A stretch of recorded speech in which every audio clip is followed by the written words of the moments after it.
Okay, we're going to call to order the May 6, 2015 meeting of the Township of Lopatcong.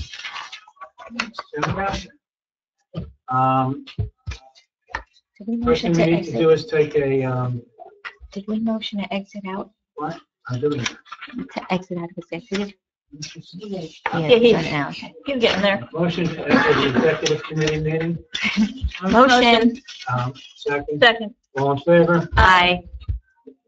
We're out of there. Yes. We're in executive session for approximately 35 minutes. Topics of discussion were personnel matter requested by an employee, contractual and public safety regarding emergency squad, contractual regarding the USDA Route 57 pump station project, Baltimore Street, and litigation regarding in-law versus the township. Minutes from executive session will be available at such time as the need for confidentiality. Okay. Time for prayer. Oh, moment of silence. Just right.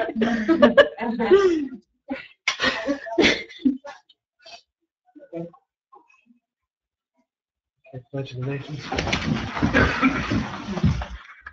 Allegiance to the flag of the United States of America and to the republic for which it stands, one nation, under God, indivisible, with liberty and justice for all.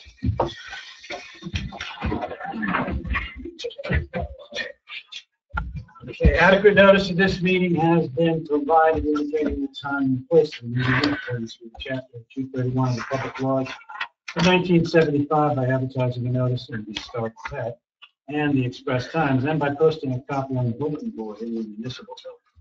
Roll call. Councilman Belcaro.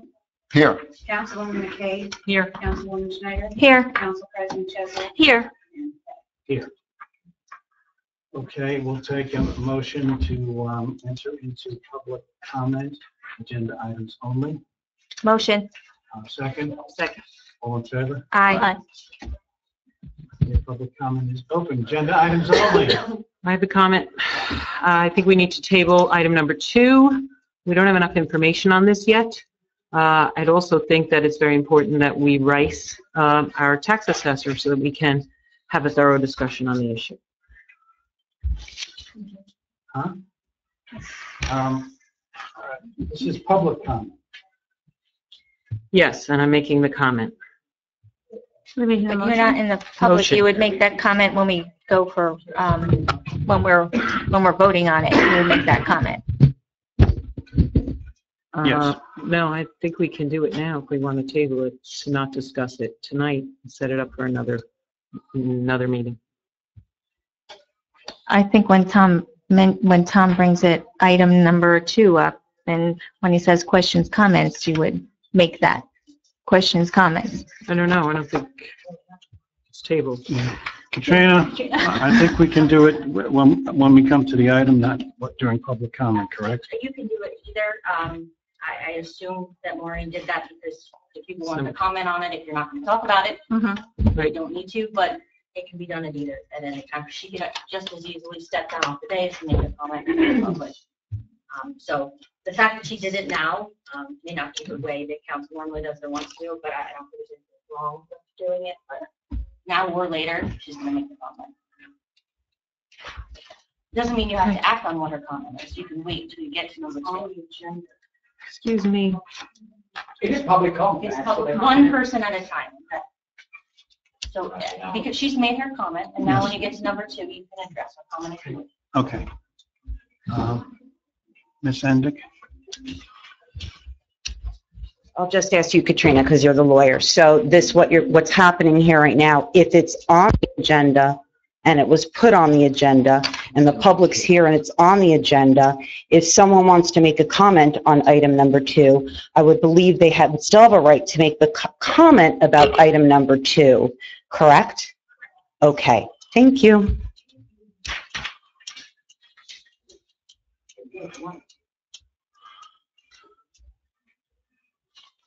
Gina James, 220 Strikers Road. I just have a question on agenda item number 2 on the new business, the resolution number 1573. if we get a little more information on this before we get to that, that'd be wonderful. Is it just to support that legislation that's going through to add the tuition to the school districts? Is it just for support that legislation, or if there's more to it? And speaking on just my behalf at this point in time, I believe that it should have been fair if the school board was made notified that you guys were going to do this, just out of courtesy. I know, Ms. Chesley, you haven't been at the meetings to give us that information. Again, I'm speaking on my behalf and my own feelings. Thank you. I believe it's just a support resolution, correct? Just, It's a Which support the- resolution for other towns that are Right. trying to limit the amount that you pay to receiving districts, I guess, It's comment, to 2%. So, what? comment time. Comment? We can talk about it when we bring it up. Yeah. well, yeah. I'm not sure why the school board doesn't know about it, but do you bring things like that to them? I've been having meetings on the same day as their meetings, so I haven't been to theirs. And again, this is just, I mean, the legislation is something that's in the Senate. So, yeah. Doesn't matter what. Right. Yeah, it's up to the Senate, or the New Jersey Senate.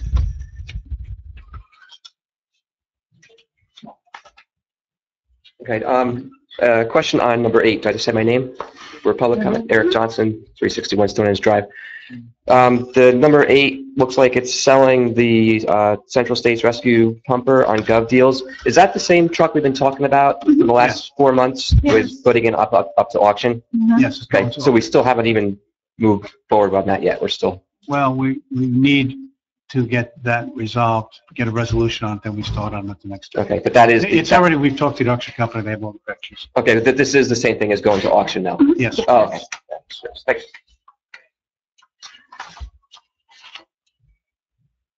Any more comments? Okay, not seeing any and not hearing any. I move to close the public comment agenda items only. Motion. Second. Second. All in favor? Aye. Okay. Okay, we'll move into old business. First item is to approve executive and regular session minutes for March 4th, 2015, and to amend effective date on how the meeting minutes are to be prepared concerning those minutes that were from April 1st to March 18th, which are not yet, I guess, prepared. So that's the item. Can I ask, what does it mean, amend effective date? What are we amending? Well, at the April 1st meeting, we said going forward from April 1st on, we were going to change the way we prepared the minutes. So I'm asking you to take that back to March 18th. That meeting was 4.5 hours long, and it'll be quite a bit longer, the minutes, than what we have here for the March 4th meeting. So I don't, if you made the change here at the first, that's a difference. It's your choice. So, Maybe on the break, these are two different motions. Yeah, why don't we approve the One's minutes? approval of Yeah. minutes, and then maybe get to the next one. Okay. It seems like there's some question on it. yeah. I'll make a motion to approve the minutes. Second. Discussion? Okay, vote please. Councilman Delcaro, Yes. Councilwoman McKay, Yes. Councilwoman Schneider, Yes.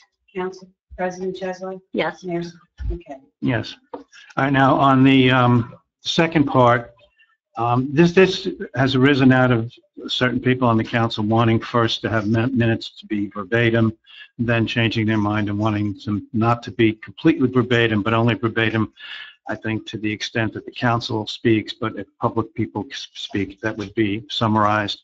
And then now I think the thought is, or last meeting, the thought was to go to completely to summarize meetings as have the way it is in Robert's rules, and that's the way some of us have wanted it all along.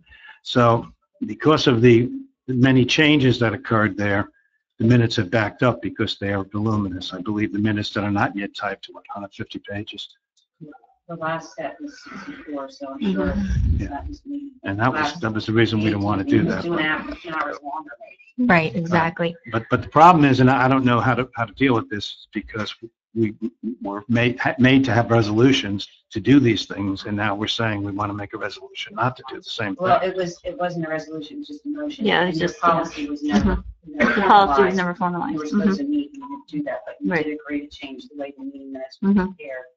prepared, beginning with the April 1st meeting. So See, it's up to you. I'm just Yeah. asking you if you want to back it up.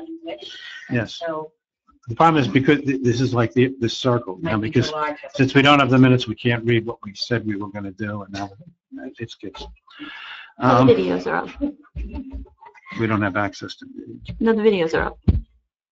Oh, They're all online. Yeah. Okay. Mhm. That's a long process, a Yes. 4-hour meeting. Yes, it is. Oh, I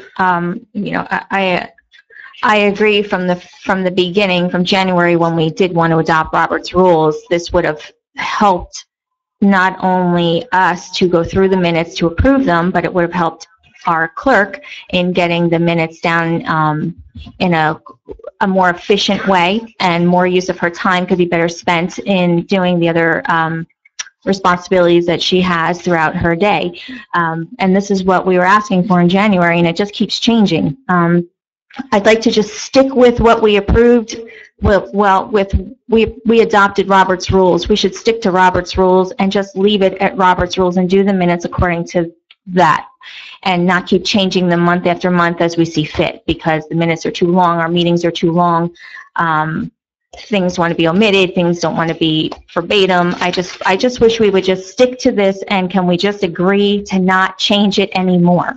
So I think we all have the right to always do that. I mean, I don't want to sit here and say, okay, we'll never change it, because that defies our whole democratic process. But right I'm not now, saying that, but we're you trying to guys, make it you as guys- easier for Beth. The meetings are getting very long, and we do want to get the minutes going. So that's why that's just on here. right, but you guys were very adamant in January on not changing it. It had to be verbatim, and then as we're progressing, it I just don't think we keeps ever getting said it less. had to be verbatim. We wanted as much as possible so people could see the process that we go through. No, you said verbatim. I read the minutes over, and you definitely said verbatim for transparency purposes and everything else. And then you also changed your mind again, and now we're changing our minds again. I just, no one's saying anything is ever set in stone, but for No, right. the remainder of the year, can we at least agree to not change the minute process anymore?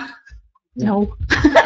Sorry, I'm a female. I But then change my mind every 5 minutes. what's the motive of you doing this? Because then there has to be some ulterior motive if you're No not going to ulterior be, motive. well, then why would we want to keep No, no. changing as we see? Because the meetings have gotten extremely long, and we're trying to, we want to put like what's relevant in there, and that's, Beth can do that. She's very good at her job. And that's what she's asking us to do. But you just keep continuously contradicting yourself on saying it has to be Things have verbatim. changed. No, Things have right, changed. no, but it doesn't matter whether things have changed. You either Donna, if decide you to don't do like my something personality, one that's way. fine. We're just voting on this, and we want to make it easier, and we said we're going to just do the summarization. This is getting out of We hand can't with this. change every month because our minutes will look ridiculous.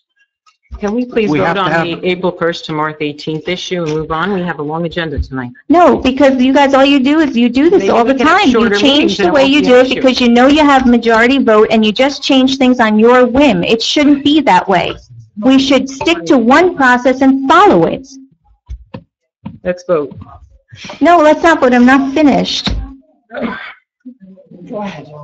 Right, it is why the meetings are so long, because not one thing that we do can ever be stuck to. Everything gets changed according to the way people want to do it at that particular moment in time. That's not the way the minutes are supposed to be kept.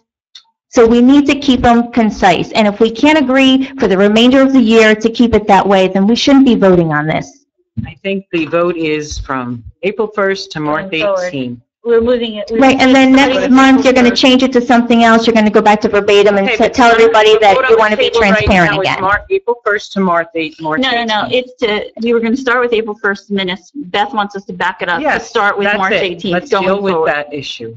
And move forward. That's not dealing with the issue. The issue is sticking That's to what's on one the way to agenda. do Let's this. stick with the agenda, please. I am sticking with the agenda, 5 to 8. okay? So Go. let's stop and Move do on. this We got thing the budget. right way. Just- It's not being done properly. Let's do it the right way and stick to what we're supposed to be doing.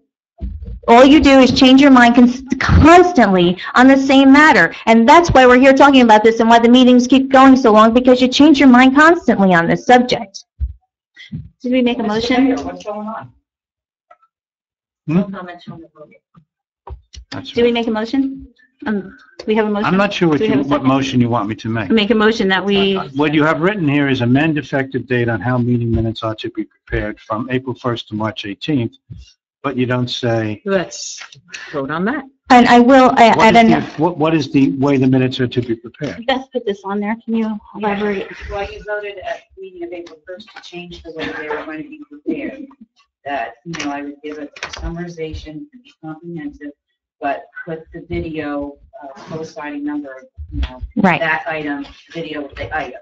So anybody then, if they were interested in that item and the whole dialogue, they could go to the video and just. Right, you were going to put the right up. timestamp in, right? You know, when I asked in January to change the minutes from December back to summaries, because you did it summary, then you wanted verbatim, and we were voting on them, I asked you to change them back, and you said, no, we're not looking backwards, we're going to stick to this, and we're going to move forward, that's old news. So now you want to change your mind and say, well, this old news needs to be changed.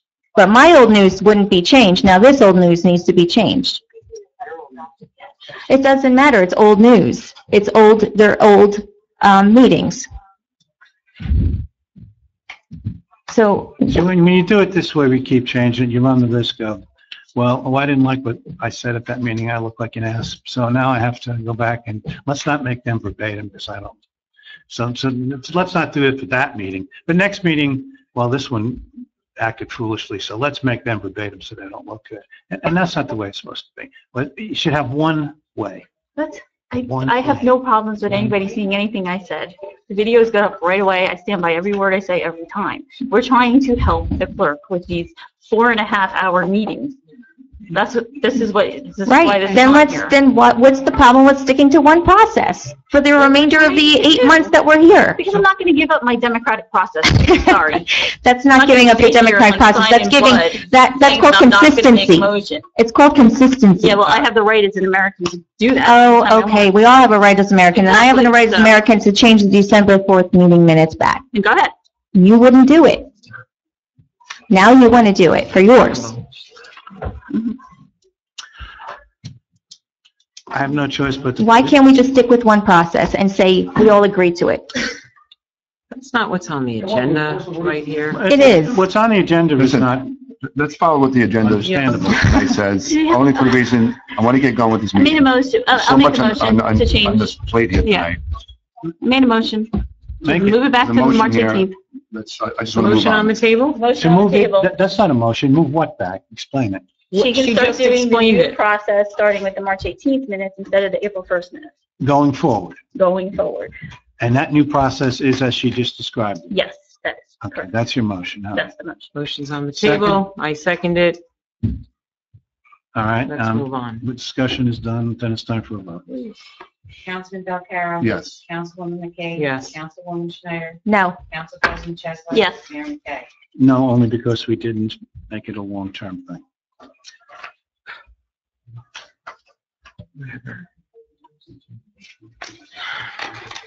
Number 2 is report of independent assessor concerning residents' complaints. I'd like to make a motion to table this since we, Motion's table is already made. oh yeah, I'll second it. Why are we doing that? Don't have enough information. I'd like to have the assessor present at the meeting. We need to rice her. And if we have any questions, we need some answers from the person that can give them to us. Who would that be? Assessor. What? The assessor. Assessor. The tax assessor. Well, she's here right now. We can ask her if she's okay Yeah, with we need us. to rice notice. No, we don't. No, in fact, the report was sent Yeah, at 2:10 today, even though it's been on the agenda since Monday. I don't even know if Maureen or Lou had even had a chance to open their email to see it. There's not enough, it's too late. And she The made a report motion is to a table it. I seconded one-page it. letter. It doesn't matter. It Is that actually too brought up much? more questions. No, it actually raised more questions than answers, so. There's a lot more questions that need to be asked, and we don't have the right parties here to answer the questions. Yes, sir. Does that normally happen? It's not public It's not comment. public comment, no. Well, I think that, I'm confused because, I mean, we put these letters out as soon as we got. You had the one letter for weeks. No, I didn't. I didn't No, think. I got it at 2:10. Did you even, I don't know I when you I opened had your a email. chance to look at stuff at 4:30 today, so. So here's one of That's the problems. irrelevant. We had a problem at our last meeting. Could you identify with- yourself? Sure. Pardon me? Could you Oh, identify? yeah, Leonard Ordware. This is out of the ordinary to allow a member of the public to speak during the meeting. Pardon me? Public You comment. have to speak up like. Okay, public comment is typically at the end of the meeting. So now we're making exceptions to the rule. Is this something that's allowed? I mean, everybody wants to follow Robert rules, so what are we doing? You don't want to follow Robert's rules, only when it's convenient for you.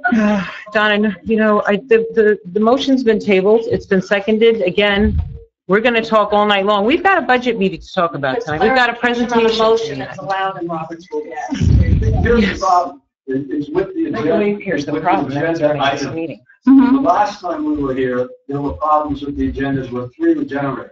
All those agendas defamed my client. None of those All right. agendas were published. All right, they were circulated. No, All right, well, Ms. Kimball, you might say now what they were. they All were right, not circulated to the public. let's not argue faction. All right, it came out at the meeting. I don't think we should be having this discussion at all. Pardon me? I disagree with this entire discussion and this entire line of questioning. This shouldn't be You're not allowed. going to keep bringing my client back on agenda items with this thing. You got to. Your client isn't here. We didn't write your client. You did a report, you had an investigation, I didn't interfere in that investigation. You got, it's my understanding you got a report back. What is So the we're problem? discussing the item I tabled? Is that what we're The Township doing? Committee is not allowed, the Township Council is not allowed to discuss the performance of an employee without providing them with a rights notice. Well, why did you put it on the Right, agenda then? exactly. We don't know.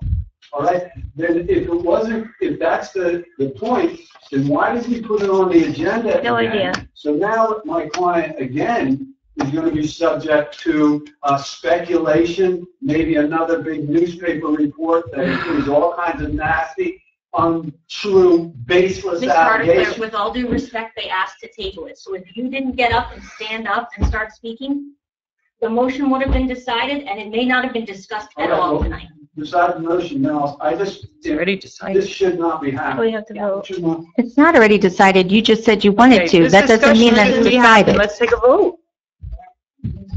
Motion to table, I have a motion. and I have a second. Yeah, discussion? Any discussion? Yeah, I have a discussion. Yeah, we got this 2-paragraph letter at 2:00 this afternoon. Don't we vote on the motion to table? No, you have to have a discussion first. We already have a motion and a second. Now comes discussion. I would caution you not to discuss performance, either good or bad, in either. I'm not yeah, thank you. Okay, thank you, Katrina. Thank you. We've got the report, 2:00 this afternoon. It's a couple of paragraphs long. I've come to this dais on multiple occasions and just got the information as I sat down. You got it at 2:00 this afternoon. It's a couple of paragraphs long, and it satisfies what you asked for. So I don't understand why there would be more questions when you hired the professional and you had that You're person speaking to you. perform it. Who is you, Donna? You guys, you're the ones that, I didn't do this. I didn't say yes to having somebody come in and do a report on an independent assessor concerning residents' complaints. You guys did. So you did it. So I don't think by a couple of paragraphs of a letter describing what took place is something that should be held. I think we should talk about it now. It's a couple of paragraphs long. It satisfied what you guys asked this person to do. You just It said yes satisfied or what didn't you satisfy. asked, you hired the independent Barely person, read it. now you're gonna now you have a problem with the person you hired? I don't have a problem with the person hired. I have a problem that I got the report at 2:10 today. Yeah, I've been it's going 3 nonstop with paragraphs. Everything else I have going on that I have to do during my day, and I didn't get a chance to look at it. And when I did look at it, it raised more questions than it gave me answers. So I don't want to discuss it right now. It's your independent person that you hired to do this. And we just got the report today. Right, and I've gotten things every time, Okay, and you have things that complained about it every just show up time. here. That's right. Call the question. Excuse me? No So- talking. Vote. Yeah, we have to vote. That's the only way at Okay. this point. Councilman Del Carro. I didn't get a chance to read it, so So table this, yes. Councilwoman McCabe? Yes. Councilwoman Schneider? No. Council President Cheslin? Yes. Mayor McCann? No.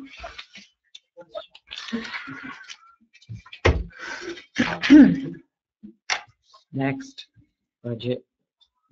Budget presentation. All right, now that we're all excited, let's talk about our budget. You want me to get the light?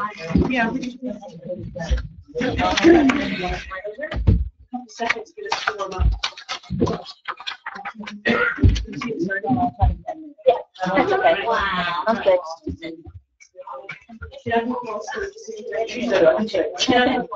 Is he gonna be that riveting? Riveting. I didn't want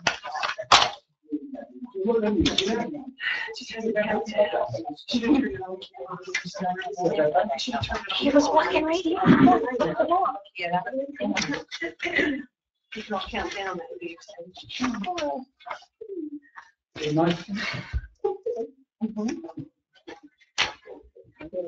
Okay. Hey, Tom, can you lower your mic so it's not in front of the, lower the thing, just push it down. There you go. So many times this year, we've already met and discussed our budget in ample detail. So tonight, I'm just going to highlight a few points before the governing body opens everything for public comment in the hearing. The best way to look and start a discussion on our 2015 budget is to look back at 2014 and see where our taxes actually went, or where your taxes actually went in 2014. Lopatcong taxpayers paid a total of $23.9 million to support governmental functions in 2014. You paid $13 million to the school, $6.4 million to fund the county, and $4.4 million to fund us. Thank you very much. This pie chart shows just how large a piece of the pie each taxing entity receives. Tonight, I will only be speaking about the 18% that we receive from you.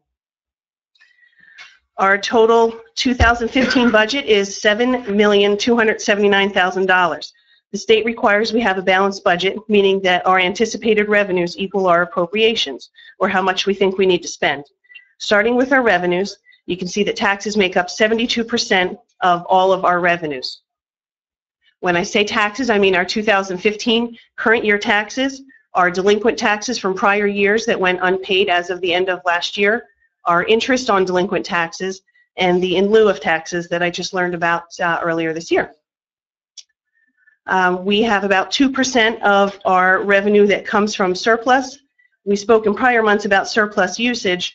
Just to reiterate a little, beginning this year, we only had a balance of $324,000. In this year's budget, we're using $150,000, which is 46% of our budget. While we hope to replenish some this year in our operations, the tighter we make our budget, by maximizing our revenues and minimizing our expenditures, we generate less surplus. In 2014, we used $290,000 of surplus, and we were only able to replenish $98,000. That was really only due to the one-time increase in our deferred school tax.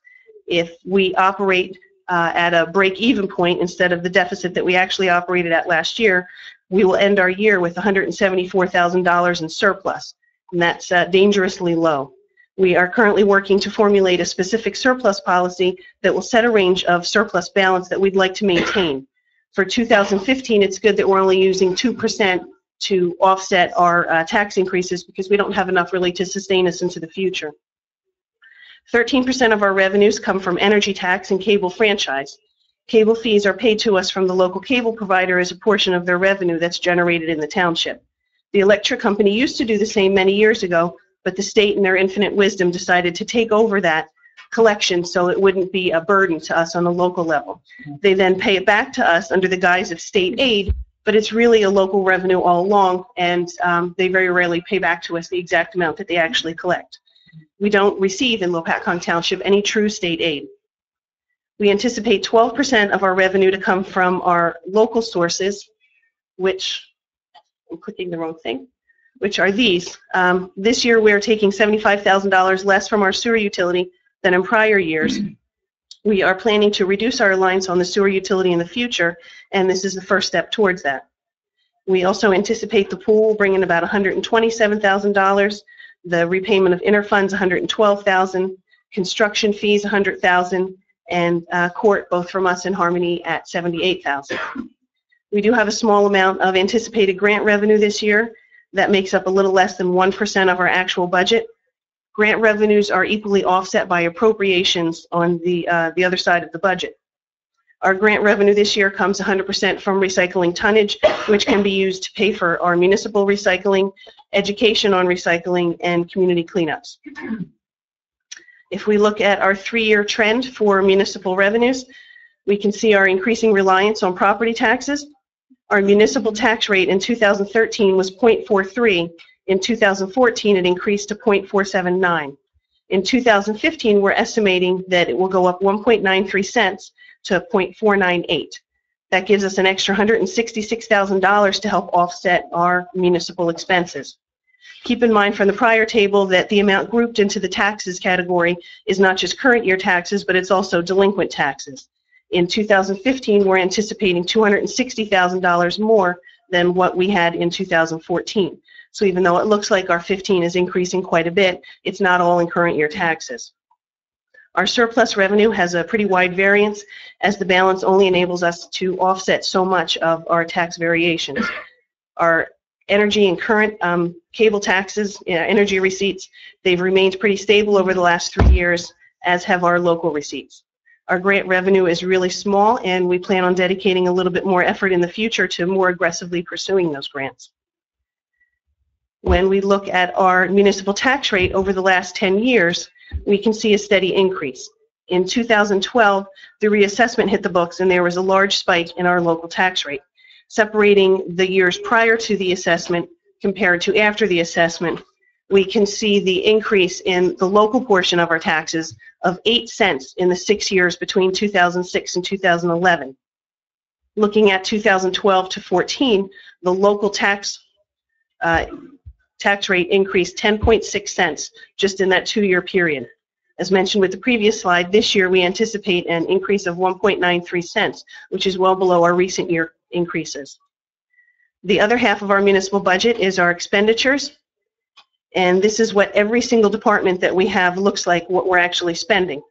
If anybody wants a copy of this slide, I'd be happy to email it to you so that you can peruse it at your leisure, find your favorite department, and see just how much it costs you. The departments are listed in the order that they appear in the official budget, and not just because finance is number 3. When we look at a pie chart of all of those costs, it's more than just a little bit difficult to get a feeling of where we actually spend our money. That and the data labels are so jumbled that you really can't tell where they lead up to. So for ease of presentation, and I hope ease of understanding, I categorized everything into service groups. Looking at our service groups, the administrative is made up of all your office staff, pretty much, your tax collection, assessment, clerk, counsel. I'm sure everybody could kind of figure out what's where. The deferred charges are really from an over expenditure from 14 and repaying a 5-time emergency appropriation. The RUT is the only thing I'd really like to point out on this page. The RUT stands for a Reserve for Uncollected Taxes. We did touch briefly on this earlier in the year, but that is a non-spending appropriation that the taxpayers have almost 100% control over. I did mention previously that we need a balanced budget.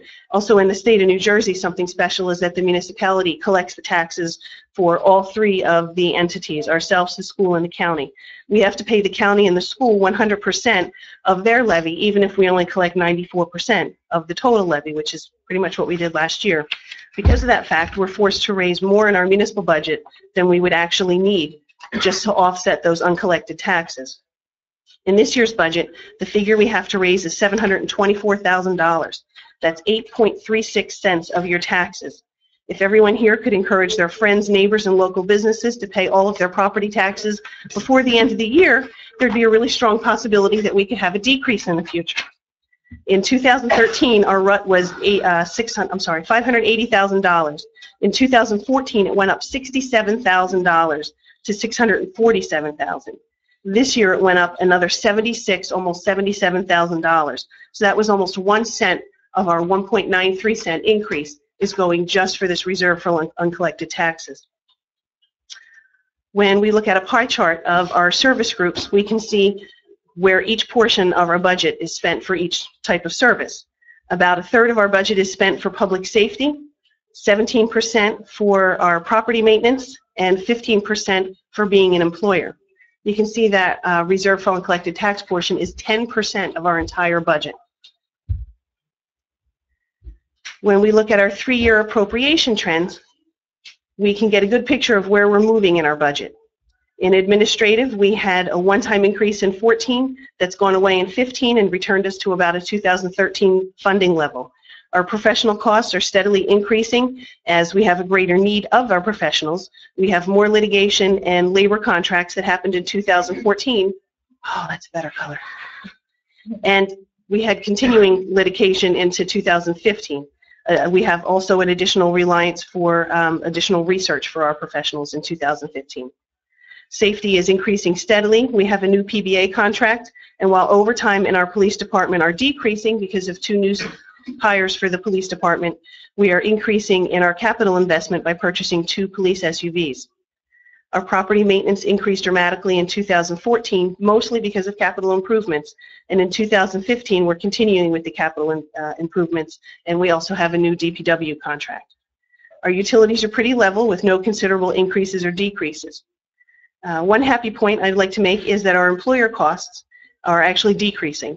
Since 2013, they've decreased by almost $200,000. That's largely due to employee medical insurance costs. A one-time office position was reduced to part-time, so we won't have the medical costs for that, and the employee contributions have increased dramatically. We are past the 4th year of the original 4-year state plan for employee contributions, and from every year now on, the employees will share in the direct increase of the cost as they pay a percentage now of the cost of the plan. Debt is stable, and while our principal payments are increasing, the interest is decreasing because the balances are reducing. Deferred charges increased in 14 to pay some old planner invoices that had arrived late, and there was a lower appropriation now level in 2014. Our RUT we did speak about already, but you can see that it's been increasing each year, and hopefully in our slide for next year, it'll have a big decrease associated with it. Another way to analyze our budget data is to look at our overall labor costs. I'm sure there's at least one resident here wondering exactly how much public employees cost them.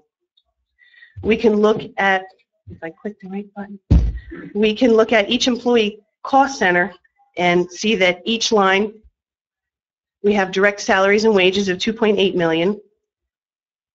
And I keep clicking the wrong thing. Our group health, which includes medical insurance and related costs, our pension costs, and our taxes, employment taxes. The total that the municipal government pays for our employees is $3.9 million. In the pie chart, we can see when compared to our total budget, employees cost about 54% of the overall budget. Since labor costs are such a large portion of our budget, the governing body did look into many ways this year to reduce the cost while trying to provide the same level of service. They looked at reducing full-time employment to save on medical costs, utilizing seasonal employees to replace part-time employees. They looked into sharing administrative staff, which is still ongoing. They explored reducing longevity payments to contractual and non-contractual. They administered the increases for employee contributions that the state mandated for medical insurance. And they implemented pension reforms from the state to reduce the local pension costs. When we look at our 3-year trend for our labor costs, we can see the direct cost of salaries and wages are increasing, reflective of the recent negotiated labor contracts from last year, starting in 2014. The medical costs are decreasing and should level off now. As I said before, employees are sharing a direct percentage of the cost of the plan. Sorry, that distracted me. Pensions are billed annually by the state, and I believe the state is at least 2 years behind still, and any decreases that we'll have in our direct salaries and wages should be about 2 years down the road before we see a decrease in our pension costs. Governor Christie did do an awful lot of reforms, and he did have decreased pension bills for a lot of the municipalities, But unfortunately, in the Lopatcong, it looks like our direct labor costs are increasing and outpacing the pension decreases that we would have seen. Taxes are an immediate relation to our direct labor costs, and they would fluctuate as the labor cost would as well. What else do we have here?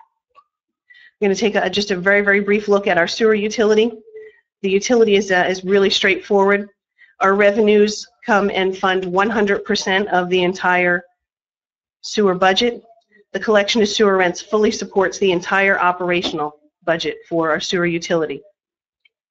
Looking at our 3-year sewer revenue trend, in 2014 we did use $100,000 of surplus to balance the sewer budget, which is exactly how the surplus should be used to balance the variable revenues that we do have from billing on usage for our sewer fees. The user fees very clearly dominate all the revenues for all the years, and since our revenues charged based on water consumption, the fees generated will vary depending on our residents' water usage habits. Miscellaneous revenue is inclusive of everything from either tap-in fees or interest on our bank accounts, which is probably only a couple of $100. When we do anticipate those revenues, or when we don't anticipate those revenues, they help build our surplus, which helps offset any increases in our rate structure that would be needed.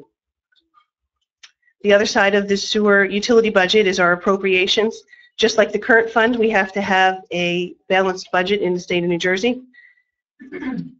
The salaries and wages that are included in sewer are for the collector and a portion of the finance officer's salary. Other expenses are detailed on the next slide. Capital is a generic appropriation to the sewer capital fund that is set aside for any sewer-related capital projects. The debt appropriation is for principal and interest charges on the note that we currently have for the large sewer project that kept everybody bouncing on Baltimore Street this winter. That will eventually turn into permanent financing with the USDA loan once the project is complete and all funds are spent. The total for that particular project is about $3 million. The statutory appropriation is just for employment taxes and sewer salaries and wages. Just to take a very close look at our other expenses, which is the predominant cost for our sewer utility. The bulk of those costs are for sewage treatment. $1 million of that goes towards sewage treatment. That's also based on the amount that we pipe into Phillipsburg. That's a variable cost. Our professionals are, just like in our current fund, our auditor, our attorney, and any engineering work that would be done. When we look at that 3-year trend, we can see that everything is a pretty stable spending habit in the sewer utility. There's not a lot of variations. Just like in the revenues, our sewage processing depends on the usage as well. So as I said, the more we pipe in, the more that our bills will be generated. And that's pretty much all I have for you. Hopefully that explains a little bit of where your money is going in our 2015 budget. Thank you. Good job.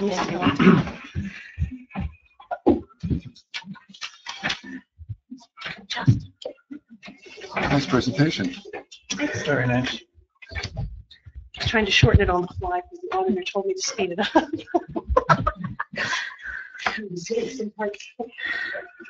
Thanks. Thank you, Lorraine.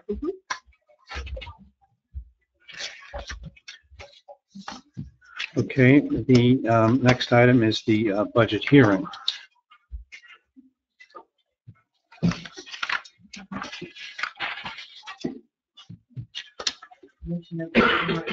Yeah. And we'll open the floor for a comment concerning the budget. Motion. Second. All in favor? Aye. Aye. Are there any questions? Sir? My name is Dave Warmer. I live at 809 Rugby Road. It appears that approximately $30,000 was cut from the budget that was introduced approximately 5 weeks ago. Is that accurate? Yes. Could you explain generally what those cuts were? Right here. We had to cut money from, we cut some from the clerk's salary because we're not paying for the administrator's salary anymore.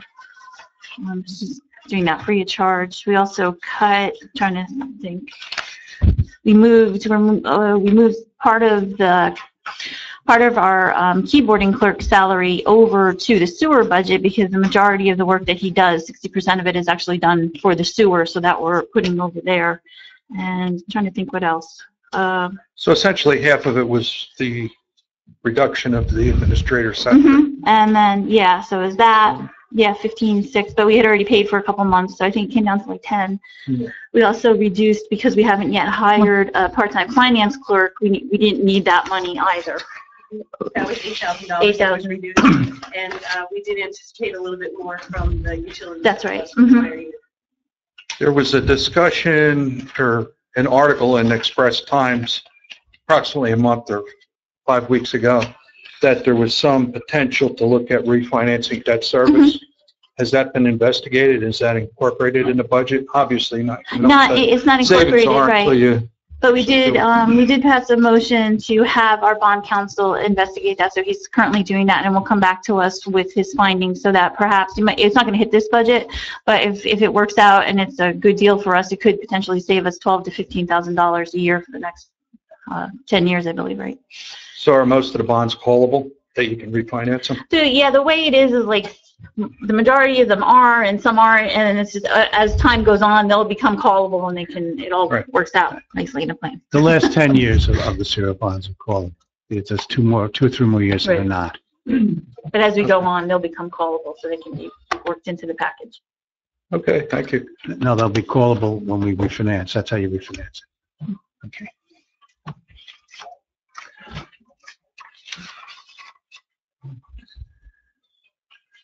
Are there any other folks with questions? Okay. I don't see any. I don't hear any. So, you have a question? Yes. This is Ocean Highlands Way.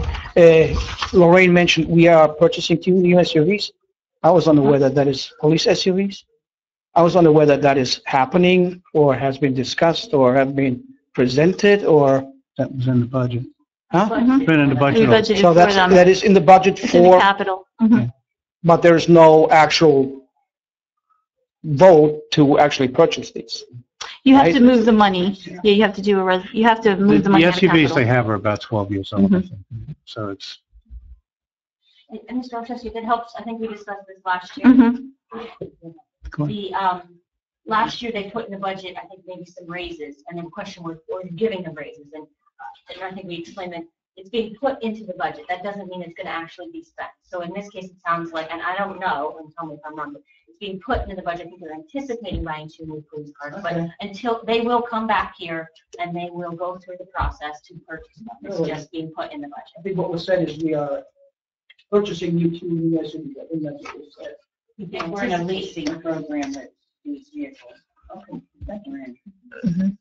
The cars, there's 2 cars that we. Yeah. Right. But these are for the SUVs. These are the SUVs. For an police. SUV, it's considered a capital Right. expenditure. You can use the capital money. Right. And I was told that there was a resolution or something passed last year. Yeah, they put together like car plan, like going over the next, I don't even know how many years, yeah.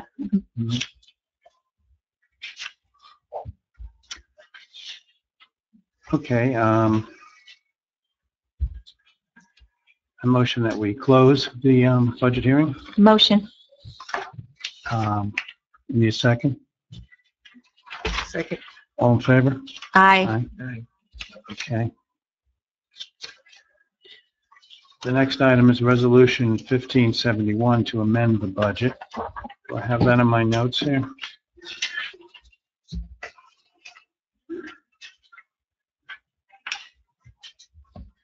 Lorraine, can you explain what that is to the folks about amending the budget and what we did last meeting? Sure. This amendment was consensus of council. There were several changes that were made. Some of them were no increase or decrease, just a reappropriation. In our sewer budget, we moved, there was originally $2,500 in the introduced budget for Social Security. That was divvied up between $2,000 in Social Security and $500 in unemployment. So there was no additional appropriation there. It was reallocated. A title was changed for municipal administration to be changed to municipal clerk. The state cap for 120 is municipal clerk, 100 is administration. So that is part of the amendment. Some of the expenses were reallocated between administration and clerk. No additional increase in the appropriation was made. In the sewer budget, the salaries and wages were increased to reflect the change that Council President Chesla had said about moving the assistant or the tax collector, a larger portion of that salary into the sewer budget. There was also an equal offset, a reduction in the tax collection salaries and wages in the current funds. The municipal clerk salaries and wages were decreased to reflect the administrator salary cut of $11,700. The finance salaries and wages, also mentioned, were reduced by $8,000. We increased the use of utility surplus by $10,000. In the introduced budget, it was $115,000. In the amendment, it is increasing to $125,000. And the pool other expenses were reduced by $1,000. Thank you. The reason that the amendment looks so incredibly long is that every single subtotal and total has to be enumerated. So it looks like there's a ton of changes, but there's really only a couple. Thanks, Lorraine. Okay, thank you, Lorraine. So we'll take a motion to accept this amendment to the budget. Motion. Second. Second. Okay, any further discussion? I have a question. For the average homeowner, okay, with this increase, with this year's budget, they have 200,000. What are we looking at? I found out today the average home was 250,000. Right. And I need a calculator. $4.24 a month. $4.24 a month. And then this is based on 1.93 cents approximately. And that equals to what percent? No, 4.24 cents. 1.93 cents. 3 cents. And for the average homeowner with a home valued at $250,000, it And would what be is- $4. What's the percentage of the increase What from is the last year? percentage of the increase? I don't know. I need a calculator. It's all right. It's not, I'm not rushing you. I didn't bring my phone.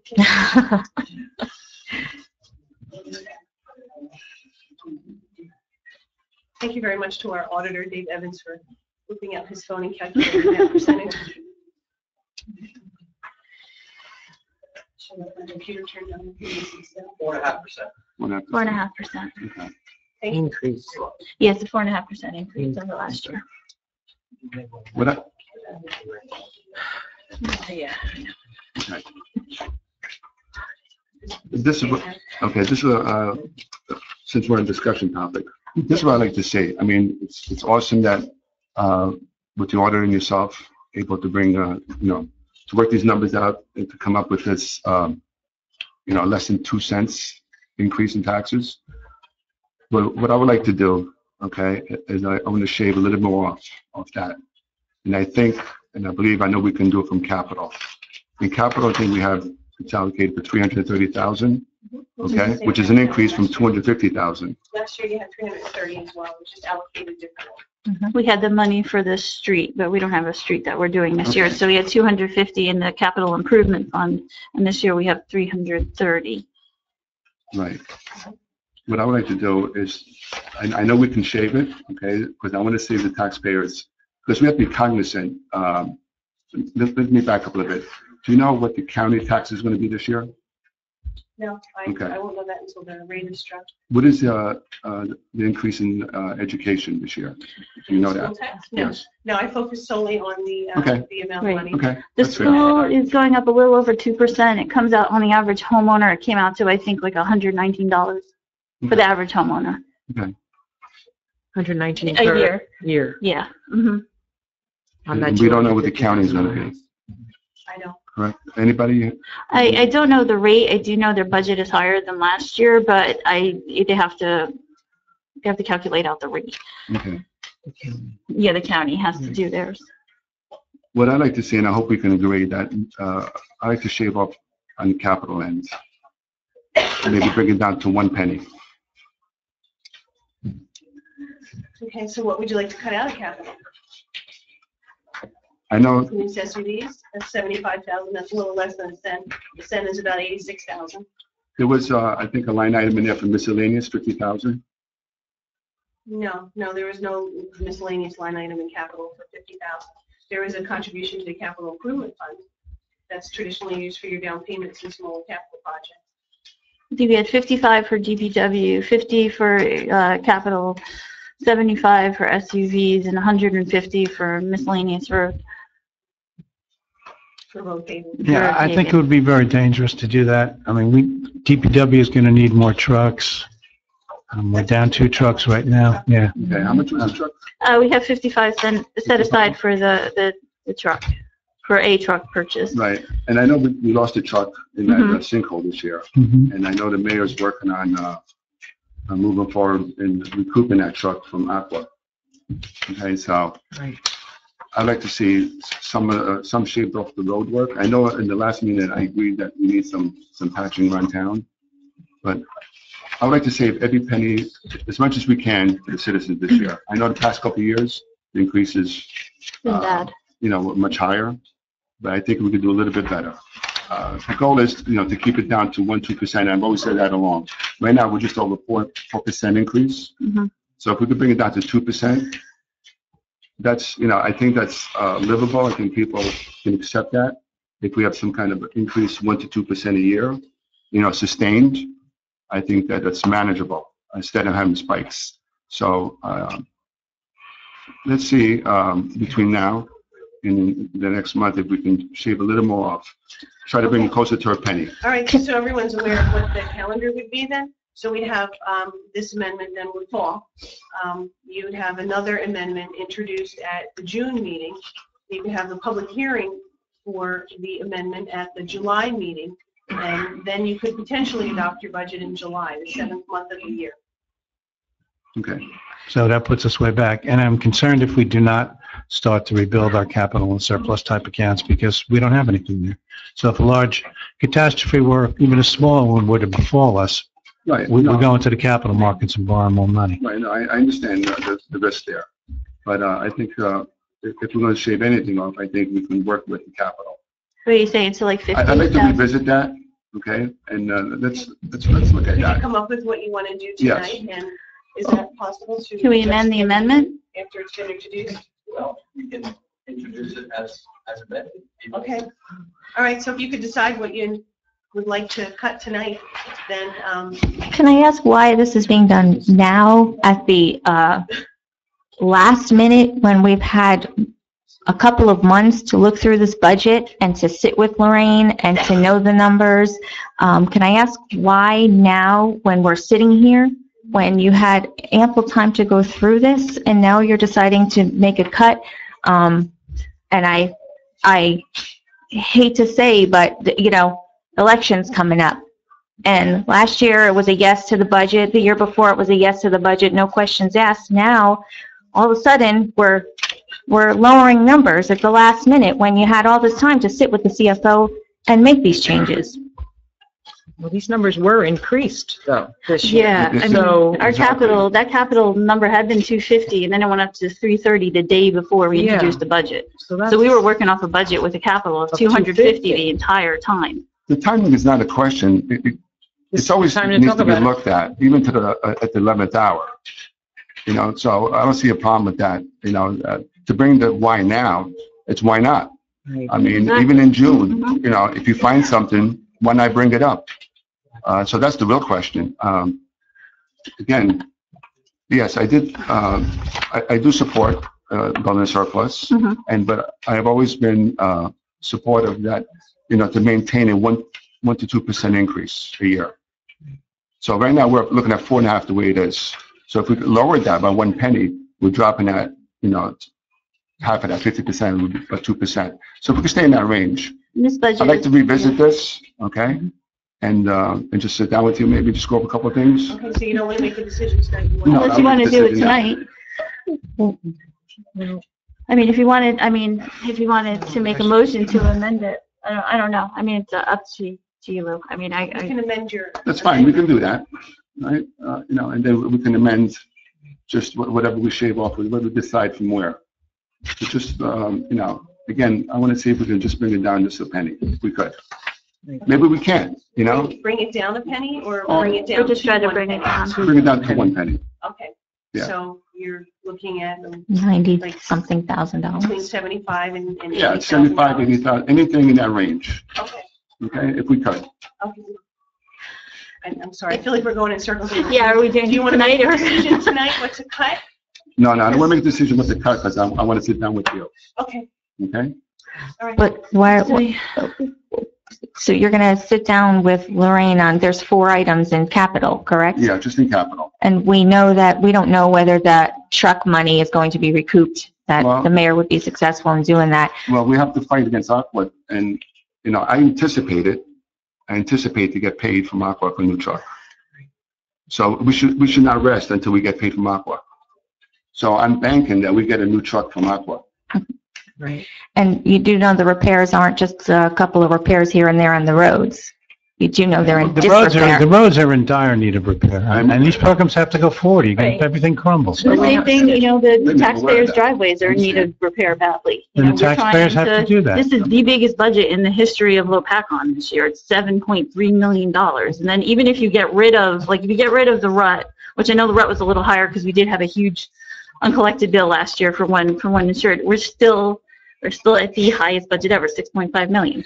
And, we have had a lot. They've been hit hard ever since the revaluation. People have been hit hard. I mean, people in my neighborhood alone have gone up, but 2,000 with the reevaluation. And now at this point, we're talking probably close to $4,000. How do you manage that? Every single dollar now hurts. There's so many houses for sale in my neighborhood.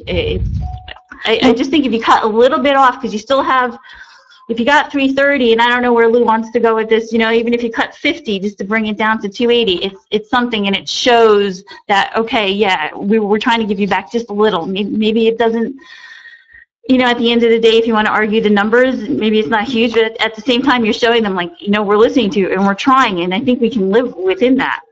We haven't in the past, years, it was like 165, 117, no capital, 150, 10, 250 last year, 330 this year. I mean, if we could do a little, we got lucky too that some of the health benefits are lower, so it's a good year. I think that's a little bit of a contradiction from what you have historically said.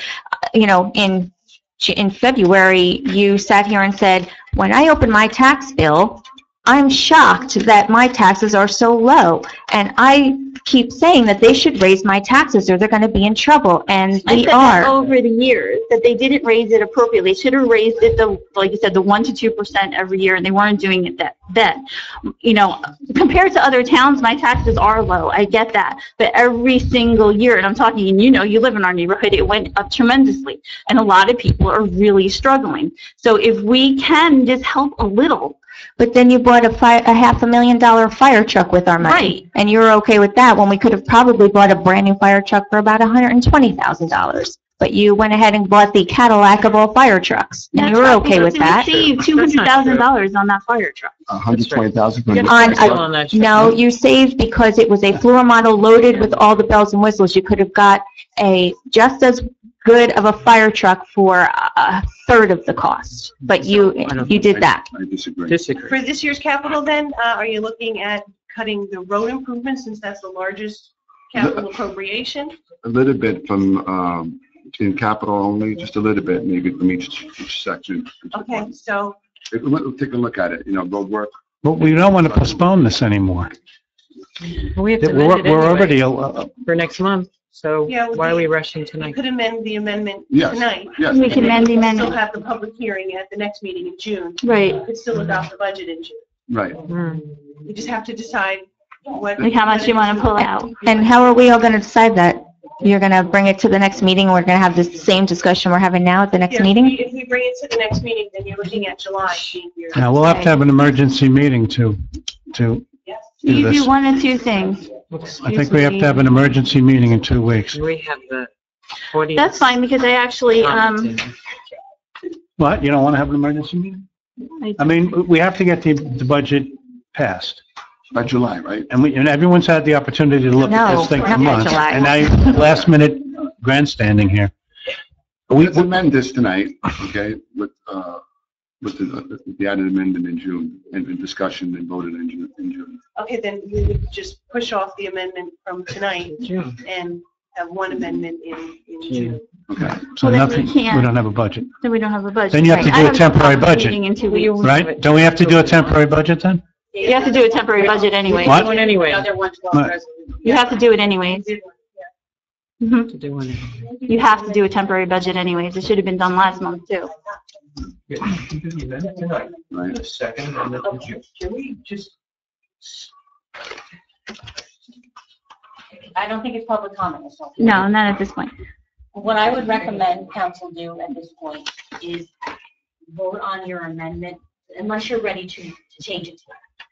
Vote on it tonight as it is. And if you choose to amend it again, then you'll have to push your hearing out. But if you come back and Lou sits down and there's no amendment to be made, then you're no further back than you were before. You will have your hearing next month just as you planned. But if there are further amendments to be had, then you'll be pushing your date back. But it won't be any worse than what you're contemplating right now. If you did have another meeting in 2 weeks, in case there were changes to the amendment, could you still do the budget hearing at the June? Can we still approve the budget? Like if we say he comes up with more? Depends for advertising, for publication, for your second amendment, and then Sure. how far you have for your hearing. Yeah, you have to afford the division time, because it's an amendment that requires a separate hearing, Okay. time to review it, and it has to be advertised a minimum of 3 days prior to the hearing. We could change the language on the amendment that you have tonight to adjust the advertising and hearing date for 2 weeks from tonight. And then you could go ahead, and then 2 weeks, if you choose to amend it further, you could, and then that would bring you to your June date. Okay. It seems like an awful lot of trouble to go through for that. I don't. I really think don't it's know. worthwhile. If we're going to save Of our course you residents some do. money, Of course it's you worth every second. You're not saving Right, money, you're just because it's- taking money out of the reserves. You know what, though? Whose reserves, ours or the residents? I mean, that's what it comes down to. The township's reserves to give the town. The township doesn't have to have that such they a need when huge we run amount into of reserves. emergencies. Well, I think we That's have unfair to the enough. residents. I think we have enough. Residents don't have that much anymore. It's A what? Mr. Korea, we're not public comment. not public comment. No, It's not public comment. I just don't understand why all this time we've had to look at this budget. Everybody was fine with it last month. Nobody had a complaint. The month before, nobody had a complaint. And now all of a sudden, we're a couple of weeks out of election time, and now we're going to try and, make a statement now that we want to cut the budget even further. I've had You know what, complaints Donna, the whole I time. think that it's important no matter what. Plenty of decisions get made last minute on everything. Right, And I especially really, when there's you an know, election year. No one has ever challenged any numbers on this budget until now, and Well, it's I've an been challenging election all the month. numbers the entire time. In fact, the first budget, again, getting new, there were a couple of mistakes, whatever, you bring it back. It had almost $1 million deficit. That's when I challenged it, to the point that we got it down to here. And I went through last year's budget and the budgets before that, gave it off to the auditor to get it back to a manageable number. And I still think we can do better. This is the biggest budget ever in the history of this township. We have no set plans we're buying SUVs. We want to do some road stuff, but we have no set plans. So, okay, so take a little off of that so people can make set plans at their homes. Lori, like she said, you bought a fire engine on the fly, and now you're worried about We didn't this. buy You a didn't buy fire the fire engine engine on the fly. That's That's not in true. the making. That Yes, is you not did. true. You did not You buy did. it on the fly. Yes, This is you the did. largest budget in this And that's township, part of and what I you think have we to should do. take every second and go over everything. Right, then as why much didn't time you as we take that need. time when you had it? I'm sorry, you gotta wait till public comment, you're interrupting. Yeah. It's not in the three It's never budgets. been this large, you're No, right. yeah, in the three budgets, that's not what I was going to say. Maureen said, please don't cut me off. This is the third budget you folks are looking at, and you've said yes to every one, and now it's an election year, and you come down to the last second, and now you want to do something. And that's great that we want to cut money for the residents. Yeah, who doesn't? That's what I've been working on on the finance committee. That's what I've been doing, because that's what you do when you're on the finance committee. Yet, you know, no one else bothered to do that. No one else bothered to sit in and look at this budget. No one else bothered to show up to this municipal building. Last year, you criticized me because every time I wanted to sit down in here, you guys shut me out. And then you sat up here and complained. Every time I wanted to go in the building, Donna was always there. Now this year, you've been here once. And now you're sitting here at the last hour trying to change the budget because you have an election coming up. I'm still speaking, You know what, Lou, Donna, I please. don't I'm still appreciate those speaking. comments. I don't care. I'm This is still discussion speaking. time. Can you? I'll speak. I am speaking, so when I'm finished, you are. can respond back to me. Go ahead, That's Donna. the way it's Please. supposed to be. Go ahead. Okay? And you're on the finance committee. Have you given any of us a report at any time, any point in time this year? Yes, Sure. that's what's called the budget. Oh, you did the budget? No, it's what's called giving you all the changes as they were made. And you sat here and you had all those changes and you saw those changes, Maureen. So Mayor, there's your report. We can make last minute changes. That's our prerogative. Right, Well, we have because you guys are I- doing what I'm you're not- doing. All right. Just for the record, this is my budget research for this year. So I have not, maybe I haven't been in the building, but I have been working diligently, and Maureen can tell you that, and so can the auditors. Right, and As far as the you've finance been committee providing. goes, I'm not very confident. Bills aren't getting paid. Gas cards aren't working. Residents are paying for police cars' gas. We got the people on the fire department paying for parts for the fire department, for the fire trucks, because people won't give us any credit anymore. And at this point, to be honest with you, I think we need to bring the auditors in just to go through our books to make sure everything's okay. We have a new CFO. We've thrown so much stuff at her, and I just think we got to go in there. My LAA account actually shows in the general ledger it's in the negative $2,000. We should have close to $30,000-$40,000. There's too much going on here. I'd like Well, to see a it's photo. not your LAA Trying to hire account, a it should be part-timer, Maureen's. that never seems to come up. Excuse me? The part-timer, what are we doing with Yes. that? Because I've been trying to get answers from our attorneys and I never seem to get an answer. Every time I send an email, I don't get a response. And I sent him one back and said, what you're saying is a little unclear. No, that's not what I said. I said, I don't understand what you're telling me. Can you please call me so we can discuss? Never got a call back. No, he did not. How do you know we didn't address it with the mayor? Are you speaking for the mayor? Yeah, because I would discuss it with We the did mayor. not, we did not finish discussions Year on it. two? It's very complicated when you're dealing with civil service and how you can go about doing certain hires. Are you utilizing our clerk and our administrator, who is also our QPA, to her full potential? Or are you divvying these things out to different people in this building that they don't belong to so they can't get their jobs done? Gee, that's a tough question because I don't know what people are capable of. And that's because we have no system whereby this is documented. There are no evaluations, there are. They're online. There's never evaluations. I know. But you want to do an evaluation right now. Didn't you just say you want to do an Yeah, evaluation? you want to do an evaluation, and you didn't write notice to CFO, and you made It's not- disparaging I'm not- comments about no, it, I'm which not I took note of, and it's very evaluating her. upsetting to me. Time out. We're not talking about evaluations. That's a completely off-topic issue. You have. No, it's some not. Lori just off-topic. brought it up. No, How's it it's off not The mayor brought it up. performance-related. Listen, we're going off track here. Yeah. Okay? Let's go back to what I was talking about before. Well, you want to delay the budgets that you've had No, 2 months to look at, because for some reason, and you want us to delay it. No, I don't see why there has to be an argument made. Fine, we'll delay I it. think To he wants see to if we save can money save a is the little bit more proper money. term. It's not saving money. I don't see Only someone save money that's- during Collect money during if it's surplus. It's not saving money. a primary. I don't know. Why don't you No, ask the no, residents that how isn't they true. feel? Okay? You're making an accusation that isn't true. No, yes, it is. Not now. Listen, You wait till public Wait to public comment. comment, please. No, you can't, no. Don't talk. Figuratively speaking. All right. All right, with You this, got your turn. Mayor, please. what? Can I just make one comment? okay. While the ruckus started, there was a comment about the LAA, and I just wanted to make the point in public, since that was done in public, that I received one deposit from the LAA that was made in January. I haven't received any other deposits. I am not holding any money from the LAA. Oh, I know that. I am not misappropriating any funds. I'm not misspending anything. I've had one deposit from the LAA. So I just wanted to make that clear that if the accounts are negative, it's not any of my doings. And it's not because of the money being spent in, through the municipality. No, that's not it. I'm Right. just saying. Well, you said that when you talked about the budget and that you need things done. We need to get our CFO, her part-timer, so she can get. But we weren't even talking about the part-timer. I know. We were talking about some other topic entirely, and now you're bringing it up. All right, we're going to move this along. We're going to have to do a vote to have another meeting, an emergency meeting, so that Mr. Belcaro Special. can look at the budget. No, it's and an make emergency. comments. It's an emergency. Emergency. No, special. Well, when you dragged me in here because I had my access to look at the stupid driveway footage out there, you called that an emergency meeting. Right. That's an emergency, and this isn't. This is the budget. Why do we need to? So we'll have the emergency / special meeting of the Township Council in order that Mr. Belcaro can submit his comment concerning the budget.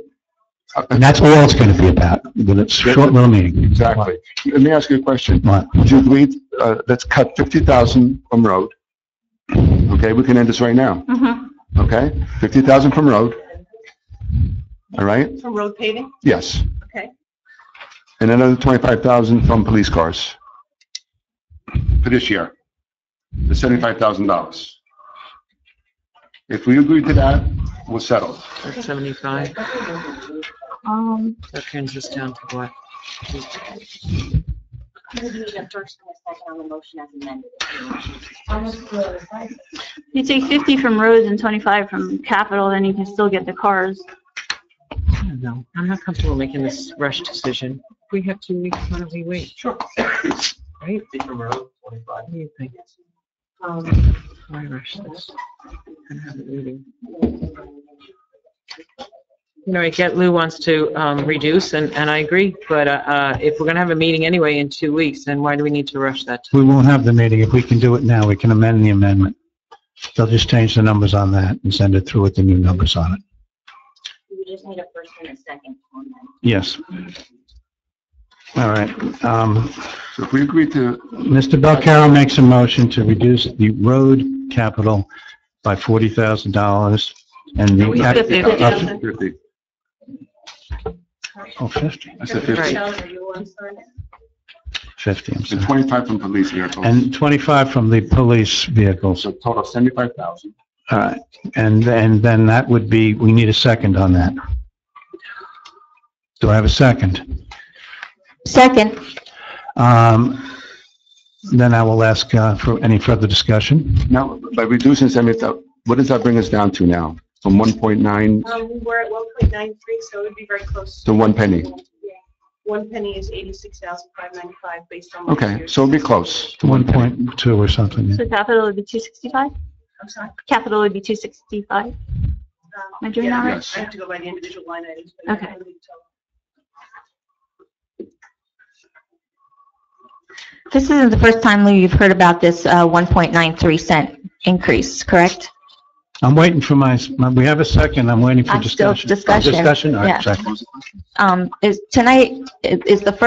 This is not the first time you've heard that our tax increase was going to be 1.93.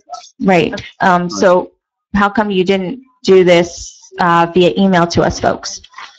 Because you can't talk on email, if you recall, that would violate. No, he can't talk on email, but he can have it sent out that we're looking for more tax cuts through our CFO. So this way, he doesn't have to talk on email. There are many ways to go through Okay, well, about here's one this. way. We're here tonight to discuss it. Regardless of how it's communicated, it's being communicated publicly.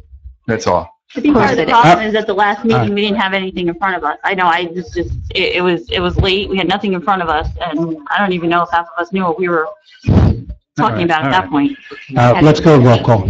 You know, there's an assumption here, there's an ulterior motive here. There's not about that. This is about, even at the 11th hour and 59 minutes, if you can state something, okay? We have a gentleman here, sitting right behind the second row here, right?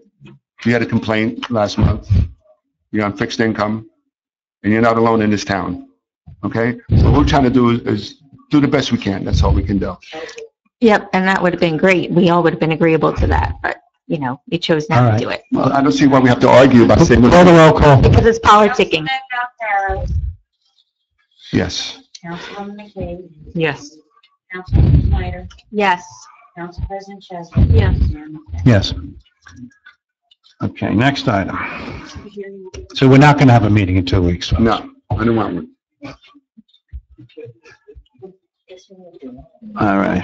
Just so everyone's aware, we'll have the hearing on the budget amendment then at the June meeting. The June meeting, okay. And you can review the. Not public comment. Not And then you'll have the possible. Not public comment. No comments. No questions. I'm No sorry. questions. What was it you guys voted on now? Because I'm going to The amendment. No. What's the vote now? We got 50,000 from the roads? 50,000 from the roads and 25 from the police. Yes. Police car.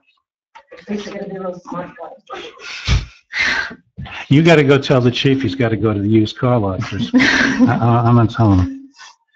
All right, let's see, the next item, item 6, postpone the joint council meeting between Lopatcong and Powhatan Townships regarding the Common Sense Shared Services Act, due to the subcommittee not having met yet and the meetings of the April 14th, 2015 meeting unlikely ready for review.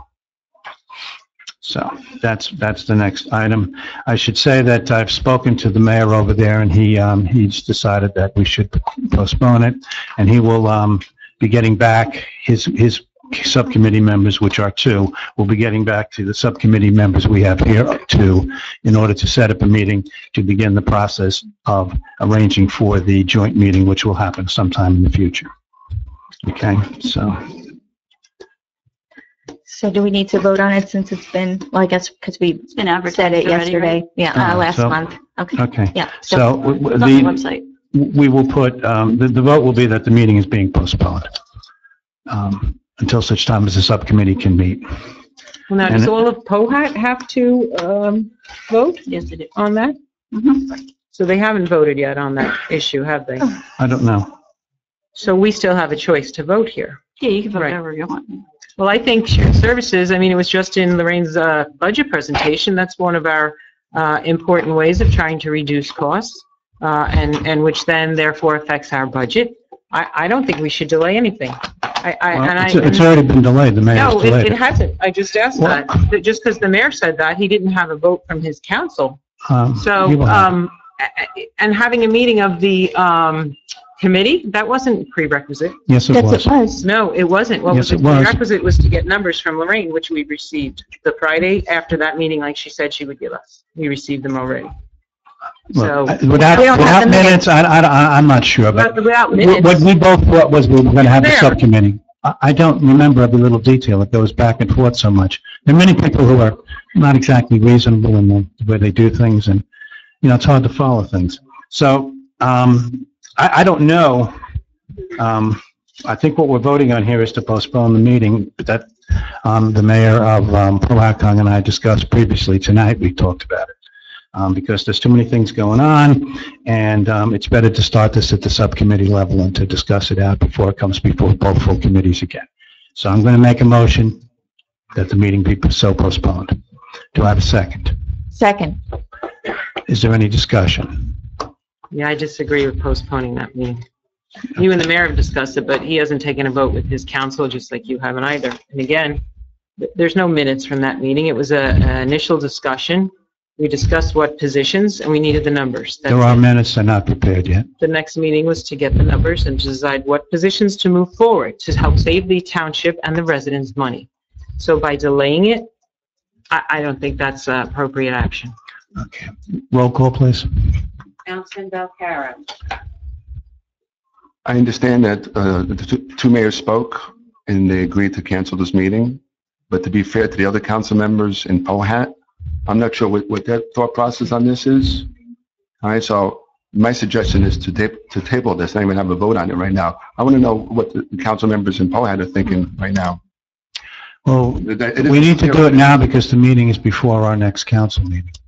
So, It's May 19th, and it's already been advertised for. We've spent advertising money on this meeting. We didn't. Powhatan did. Yeah. Powhat's doing it. all right. The clerk did it. The clerk advertised it in Powhat. So money has been spent. So they advertised already? Yeah, they Yes. advertised already on their website. Okay. It's on our. We haven't met, we haven't spoken. Yeah, but the subcommittee hasn't met yet. Anything. We have We nothing don't to have bring minutes we forward. can look at to know what we talked about the last time. The videos We are, don't need minutes. We have a video. We have nothing to bring It's a forward. short We- meeting. You can't vote on a one-page letter Yes. that you had for half a day, but you expect us to go in there and do all this. And Hey, this is a problem. I have my vote. It's fine. Yeah,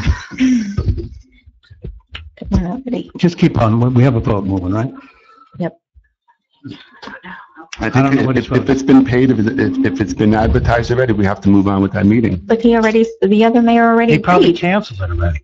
We don't know that. We don't know that. They had a meeting last night? We don't know that. We don't know what the results were. Well, the mayor's telling you I'm not voting on- he's suggesting it to us. Thursday. She was? Okay. As of this morning. Okay, so the meeting is on, so, Do we know Yes. for sure it was advertised? I don't know, I just, Right, we don't know, It's so on our we don't know if website. money was spent. We don't know if money was Okay. spent. We don't know what okay, they my voted. vote, as of this right now, since it's unclear, I have to We're say not. no.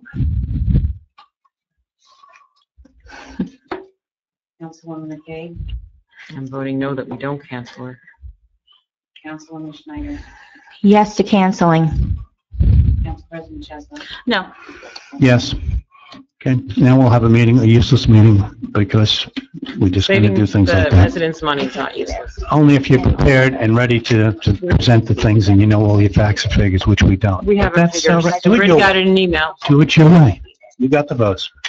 All right, They didn't. next issue, update on the COA issue. I have one question. Let me back up a second. Because we said no tonight to postpone the meeting, okay? Between now and the meeting time, all right? For some reason that POHAT cannot make it, they can cancel, and then the Their meeting will be meeting, yeah, canceled. but- Oh, no, we'll Right. demand they have it because you voted we have to have it. I understand. Well, But if POHAT comes back and says, that- exactly. So if Cohat cancels it, it's their house. let I mean, them it's their house, if decide. they'll cancel it, they'll Yeah. cancel it, Mhm. okay? Right. So, But you're willing to meet, so, this was, the ball's in their court right now. yep. Next. COA issues. At last meeting, we reported on the fact that almost $300,000 of COA funds were, according to COA, misspent. And the council agreed to have us go out and get proposals to look into what happened there. We have two proposals, and the council members have all been given copies of them. I would like to, entertain any discussion on this matter. Yes, did anybody call the auditor and get their report that they did? That we Yes. already paid, Yep. for, so did you go through it? Yes. Because based on the proposals that were received, it's gonna be duplication of their work, Not and I don't really. think it's necessary. No, but Their work didn't come to the point of deciding where this money went and whose fault it was. Things like that are not addressed. So the idea of this report is to get a complete picture. So you wanna hire somebody for $12,000 to assign fault? I want to know what happened to the money. Yeah, We know what happened to the money. $300,000. I know what happened to the money. I can tell you exactly what happened to the money. Years and years and years ago, they started COA. COA is a disaster, absolute disaster in this state. Every time it changes, they can't even make up their mind now it's in the Supreme Court or whatever. Okay, so you are allowed to, you get money from the builders, it goes into the fund. You're supposed to use that money towards, low, moderate income housing for, for veterans, for disabled, whatever. You could use some of it for administrative fees, because this is, again, one of these like unfunded mandates. Most people tried to take the majority of the funds out of this account. What I believe happened, and I don't know for sure, but I have spoken to as many people as I can. I read the report, and I also spoke to our previous mayor. We had somebody who was doing this. They were getting paid $23,000 a year to do this. I believe it was the intention that it was exclusive of administration fees, and there is a little clause in one of the many COA laws that came out that said you could assign some of the salary to there. Okay, and you could also put fees, legal fees, administrative fees, planner fees, even like equipment, computers, printers, things like that. You could put towards that. Fast forward to, I think, what was it, like 2011? Suddenly the state needs money. They look at COA. Whoa, look at this money. There's a ton of money in there. Let's try to take it from the towns. And that's exactly what happened. I believe in 2012, they were like coming. They're saying, if you didn't use your COA money, we're taking it from you. And then what you had to do is you had to go and you had to find something to put your money in. So what this township did, and I was in the audience when they did it, is they decided that they were going to go with Community Hope. Some of the other things that happened at this point in time is when they decided, now remember, we send reports to the state every single year. They were well aware of what we were spending. However, they didn't want our money at that time. When they did decide they wanted their money, they turned around and said, oh yeah, by the way, you've been overspending, so we need to put that back in the account so we could then take that from you too. So what this township did is they went, as soon as they were told that they were overspending, they immediately stopped spending administrative costs. They immediately stopped paying that person to do that, and they stopped taking like an assignment of part of like the CFO's salary there. They immediately stopped. Everything stopped. They then went and they brought the auditors in to review everything that happened, went through, figured out what had overspending, fixed some of the reports, got it back to the state. Then they turned around and they said, all right, you're not taking our money. We're going to do this Community Hope project. We're taking this amount of cash. We're putting it aside to help build it. And for the money that you say that we owe back to COA, we're going to give you land, and that land will be used for the Community Hope. And that went off, and the planner, I believe, brought it to the state. Well, you know what? State doesn't want that. State wants money. They want the actual cash in there so then they can, you know, at any given time come back and rate it. My thing here is that at the point of time where we were going with the state and saying, this is the plan, we want to get that approved. I think that instead of going back and spending all this money to reiterate what was done, we should be going to Trenton and we should be demanding that they accept our policy. They can't even run this themselves, really? I mean, come on. And just tell them, no, we're not giving it back to you. I can't believe you just said that in a public meeting. Yes, why not? Why not? Because that was the Our plan. money. We submitted an official plan to the state and told them this is what we want to do. And we want to build homes for veterans. We don't want to put money in some account that the state can go take. For some reason, $300,000 of COA funds were misspent. I remember what you're saying. The previous administration decided they would give land that belongs to the township that could be sold and the money used to fund the township further. But instead, they agreed to give that land to a veterans group, and then they told COA that that would be how they would make up for the missing money. COA's general counsel declined. Right, so we should fight them. I don't think we should tax taxpayers, put this in there to give it to a group that can't manage themselves. Instead of trying to fight for this to say, no, let's use the money and let's build some affordable housing here in This Lopatcong. is money for the poorest of the poor. Exactly. And you don't, your explanation of what happened to it was just mind-boggling. It's not mind-boggling. I mean, you can even see the orders right here. There was a bunch of legal fees that we thought we could put under administration. They came back and they said no. That's not what I'm reading about. That doesn't sound like the same story. And Well, I think what are you reading? you were around when all this, No, it happened in 2011 and 2012. right? Well, it's a long story, but it came into, they started talking about it in 12 and 13. Yeah, when they wanted to raid the fund. Right. And I don't, for the life of me, I cannot imagine why we would want to know what happened to these funds. First of all, we may be required to repay them, and that's what COA said to us in their email. And that's what we're saying. We're saying we don't So want I to give think we you better be cash. prepared to know what happened in case they make that demand upon us. Did you read the auditor's report? It's all in here. No, It it's tells you not. Exactly where It does went. not It's all identify in there. where the money was misspent. What they did is reconcile the reports that go to COA to the checkbook, I think, in the general ledger. That's not all they did. They So went through and that was they said, primarily what they did, they from went what I and they said read. how much was spent in administration, and they figured out how much the state wanted us to spend, and they showed what the difference was each time. Have reports for every single year showing. You're very what was close to this overspent. issue, and I'm not very close to this issue. It happened before I was here. It was stopped the year that I was here. We no longer spent anything on administration. that's right, because COA told us we couldn't take any Right, more we money didn't out of the fund. voluntarily stop. They told us to stop. Exactly. Right, we were admonished and told not to touch the fund. That's anymore. not what you said. You said the township recognized and immediately stopped. No, COA When told they us were to stop. told. Yeah. Look, we When have they no were told. choice morally but to look into this. Absolutely no choice. And And we talked about that at the last meeting. We decided to get 2 quotes. We've got the 2 quotes. We'll move to accepting one of the Well, 2 one of these quotes. quotes is from, again, the accountant over in Greenwich. seems to be a good friend of yours over there. What does that have to do with anything? I don't even know the guy. What does that have to do with anything, Maureen? Our CFO is from Greenwood. Should you have not hired her either? What does that have to do with anything? Yes, he What I think is. has to do with it, there's a quote here for $12,000. No, that's not from him. That's not from him, Maureen. You're looking at the wrong report. Okay. The one from the Greenwich one is from And we can give between them a lot of 5 and information. 10. $10,000. That's at the max if we didn't provide them with all the information. So what you're asking is that we spend up to $10,000 for a report that we already have. That You don't have the We report. don't have that report. It looks to be a 60-page report right here. And he said he could reduce his fee possibly if he gets the audit work papers, and that helps him long as that No. look for us. No, I disagree. Yes, it does. That's what it says in there. What are you I think disagreeing you with are- his? How can you disagree with his proposal? He's telling you I think that. you're doing repetitive work and you're costing the township up to $10,000. It's not repetitive. It's not repetitive work. I've done investigations. I know also what think that we repetitive should not is. be handing over money to the state so easily. We need to fight. No, We should hand money over to the state that belongs to the state. It doesn't belong to the state. Excuse me, point of order, please. I mean, Excuse me, it's point not of public order. comment. You know, you don't really know anything about law. Oh, really? You know what? I'm not discussing this with you now. Point of order, Mr. Mayor, you guys voted on hiring an auditor last meeting, and today is the meeting to discuss which one. It's not about deciding if we should and if we should not.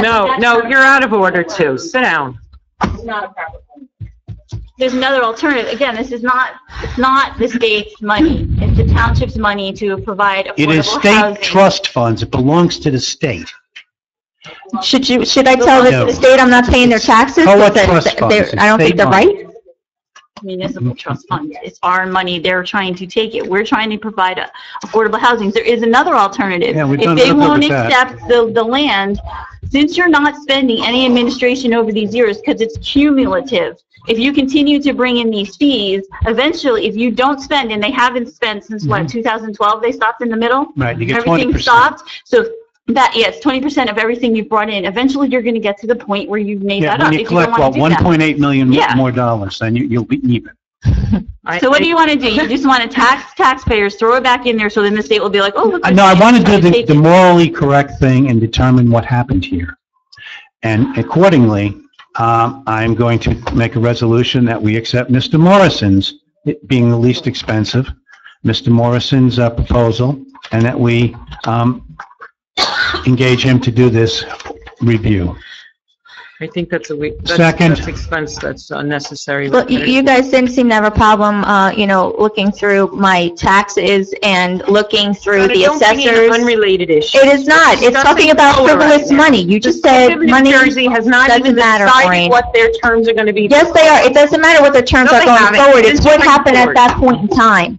Do I have a second? Second, you all want to get to the bottom of everything until it right, Donna. could potentially, Look, come up this with is a something moral that you don't like. decision, and we're going to do it, we're going to have a vote, and then the people will Moral see decision, how why is it people a do. moral decision? Because it's Because immoral it's not to right. look through this You when want to come, you money you for guys the all poor want is to get missing. down to the That's bottom of why. everything, and you say yes. All to right, everything. I'd like to ask, Mr. Chairman, would you like to add anything to this, to the COLA? First of all, the number is 253,000. Right. We were engaged in 2012 to reconcile the township records to the reports that were filed with COA. And it was determined at that time that the administrative fee was exceeded due to the salaries being charged to the COA account.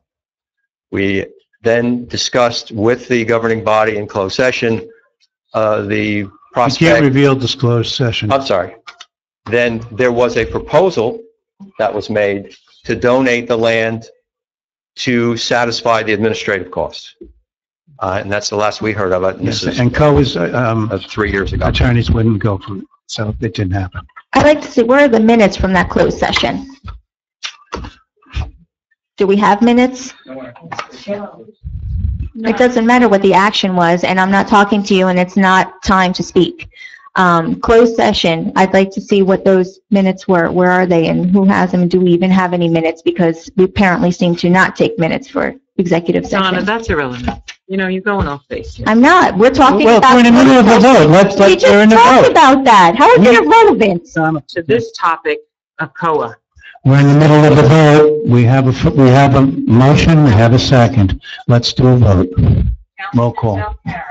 No, I'm not going to support paying to have this audited again, okay? I got an explanation from Ms. Evans, okay? If the state wants their money, you know what, let them come and get it.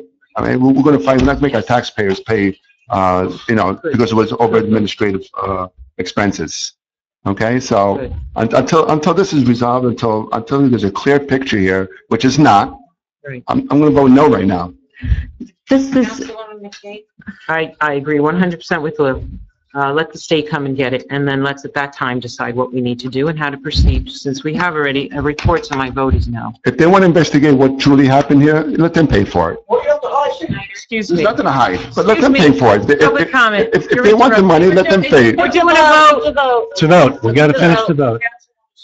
I think we should move forward with this, because if we say, well, let them come get it, you know, it's the state, they're going to come get it. And then we're going to be stuck with giving them 253, 298, whatever the amount of thousands of dollars to the taxpayer. We will stick it to the taxpayer because that's who's going to pay for it. So why not spend $5,000 or $6,000? No, it's not 10, Maureen. And I'm 5 to speaking. 10, Donna. Right, 5 to 10. If we don't give them the information, it could be more costly. It could be 10. But if we give them the information and we're forthcoming with it and we help them out a little bit, it'll be 5,000. So why not spend $5,000 to find out what happened to a potential tax burden to the taxpayers for $200 and some $1,000, which the letter said $298,000. So why would we want to do that? Why would we just wait around, and when the state comes calling, because they already sent a letter to us saying they want it, when they come calling, what are we going to do? Oh, sorry guys, now your taxes are going to go up 9 cents next year because we couldn't provide what we were supposed to. So why not spend it now? You all agreed to do it last month. Now all of a sudden you don't want to do it. Last month we were told to go out and get bids. And we it's did not, not. and it's not a double work. It's totally different from what the auditors. I gave both of these folks what the auditors did. I sent them both the letters. They know what the auditors did already. And that's why it's $5,000 and it's not 10. I have a quote here, it says 5 to 10. Right, 5 to 10. Maureen, if we do not provide the information, it would be higher on the 10 side. What's your vote? Excuse me, I'm still speaking, okay? Stop cutting me off, Maureen. It's very impolite Yes. and very unprofessional. We need to continue with this, and we need to find out what happened to this money, and we need to get our books in order. Apparently, they're not, so we need to get them in order. My vote is yes. All right, so since everybody else is talking during the vote, we received a memo from our auditors on April 7, 2015, and they outlined what they did. As far as I know, I am the only person up here who has actually looked at the actual report and not just the letter, as far as I know. In it, it details it, it's very detailed on every money that was spent and what it was spent for. The fact that nobody else has actually looked at this report or called him to get it is disturbing at this We point. didn't get it, right? I mean, I don't think I got that. You pick up the phone and you call and ask for That's it. what I was sent. And then the email that we're talking about But you is back should to have sent it to me now, so I could 2013. then.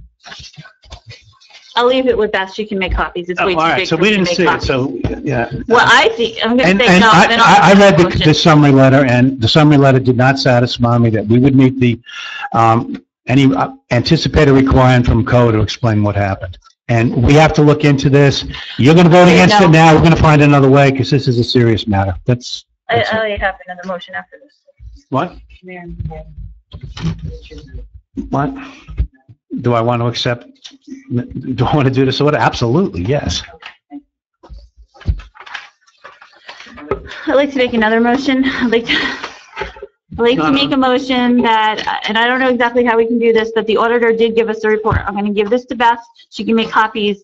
And I don't know if we have to have a special meeting with the auditor, but I want to go over it because everything is in here. And if at that point in time that people do not feel that it's enough, then maybe we can go forward. Also, well, I'll make that motion first, that we review the audit report and then meet with the auditor to discuss it, whether it be in the June executive session.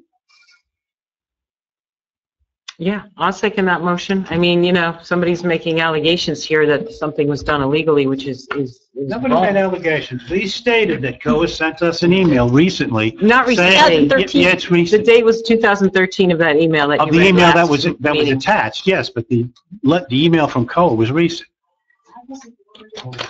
Okay.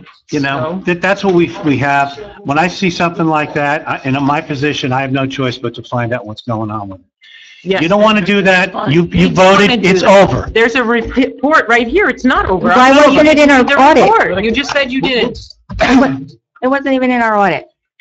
It's not in the audit. They came in especially to do this. This is not part of their audit. I know that, but in past audits, it wasn't in there. I just told you, it's not going to be. It It's should a be. special- It's money. It's not the level of detail that they do in that audit. Okay, it's $300,000. 253. 250,000. Well, that's what he says, 298 came from That's what COA. the auditors came up with when they did a more precise review. COA's number was 290, something, 95, something like that. So you have a motion and you have a second. Do you want me to call the roll? I'm not sure I understand the motion, so I have to hear it. Review, to hand out the auditor's report for everybody to review and discuss it at the June executive session With the auditor. with the auditor there. Do you have a second yet? Yeah, So you're going to discuss this in public No, session? executive. you said. And then bring it out to public. No. Why is that It should be executive? public. Does it have to be executive, Katrina, or can it be public? It depends on what you intend on discussing. Right. Okay, all right. So to be decided for next month. Yeah, call your vote. This is like, Okay, Councilman Belcarra, Yes. Councilwoman McCabe. Yes. Councilwoman Schneider, Yes. Council President Chesler. Yes. Mayor McKay. yes. I don't know if I need to make a motion for this, but I want to call Trent. I want to go down there and I want to fight for this town. I don't want to fight against this town. I want to, resolve this without having You to go down just to shove Trenton me. and you fight with them because somebody in this town overtook money that was supposed to go to the poor and spent it on administrative services, and you tell Trenton that. I will. I'll tell him. I'll tell him this is an unplanned. You can do whatever you want, and that's fine. The town was That's- advised at the do it. time that was an acceptable Please don't expense. mention any of us when you do that. You're on your own. That's not This is such a proper. misappropriation of the whole thing. It's, when you look at this report, you will see exactly where everything went. It doesn't matter where, it was overspent. Exactly. And if it And was how do we something know that's illegal, the accurate? state would have come in and done something. All they're saying Already. is like, just put the money back in the account. Nobody said it was illegal. I never got the full report. I mean, you're kind of, What, nobody said it was illegal. We're not talking about legality. Number 8, resolution number 1578, to authorize the scope of work, change of the scope of work regarding the Route 57 pump station project, Baltimore Street repaving under the USDA grant loan. This is a complicated issue. We'll just go through it real quickly. We're looking at all the alternatives that we can take concerning the repaving of the ditch that's on Baltimore Street, as to whether or not it would be advantageous for us to continue with the present plan, which is to mill down that new piece, that new base that they put in there, along with a foot on each side, and then put a permanent seal about 5 feet wide down the middle of Baltimore, or would it be financially advantageous to us to now consider paving Baltimore curb to curb? We could take some cost of the curb to curb away from the cost that we already are going to incur to fix what they did to open up for the sewers. So we're talking about it. We don't have any firm figures yet, and that's what that's about. And we need more information. We'll give it to you when we get it. So if we can find a way to do that, there's some grant money involved. We have to get the government's approval. It's complicated, takes a long time. So we're working on it. All right? It'll fall under a grant money expenditure, no. possibly. So we won't be charging the residents for that, correct? It's a USDA grant / loan. Okay. motion. Second. What do we motion? The resolution? The resolution. Oh, that's right. As far as the I don't know if it should USDA be, loan but- grant, I know, like, it's federal, so they have to come out and they have to say, yeah, we think this road is in bad shape. They have to do it. As far as the USDA loan, I know we executed the full 3 million. And then, I don't know, can somebody, just so people know, like, if we don't spend all that, we're giving some of it back. Whatever we don't use, it goes back, right? And The we loan. want to do that. We want to get through the loan part in order to access the grant part. So then if we spend the full 3 million, we get back, what, 800,000 around? Yeah, around 800,000 is the grant. And then we can use that to put towards the loan or just put it in sewer, or no? Where does that have to go? It's all related to the sewer. Okay. So it kind of behooves us to try to. Yes. Spend it. Get to the I said, grant. well, the resolution Yeah, would be is that we've authorized the sewer Right. engineer to further Okay. pursue this matter. Right, not to change it, to pursue the Right. change. Mhm. So we don't do that little, like, spot repaving. We want to try to do curb to curb and see if they'll pay for it. Okay. Okay, so that's the resolution. Do I have a second? I have a Yeah. motion and a second. I'll call the roll. Okay. Councilman Belcarra. Yes. Councilwoman McKay. Yes. Councilwoman Schneider. Yes. Council President Chesler. Yes. Chairman Yes. All right, in order to save time, and because it doesn't seem to be anything of extreme urgency or need for great discussion in the new business items this time, we were going to try to do them as a new business, as a consent agenda. If anyone on the dais up here feels that one of these items should be separately discussed, we can remove it out and then discuss it separately. I'll give you a minute to look them over again.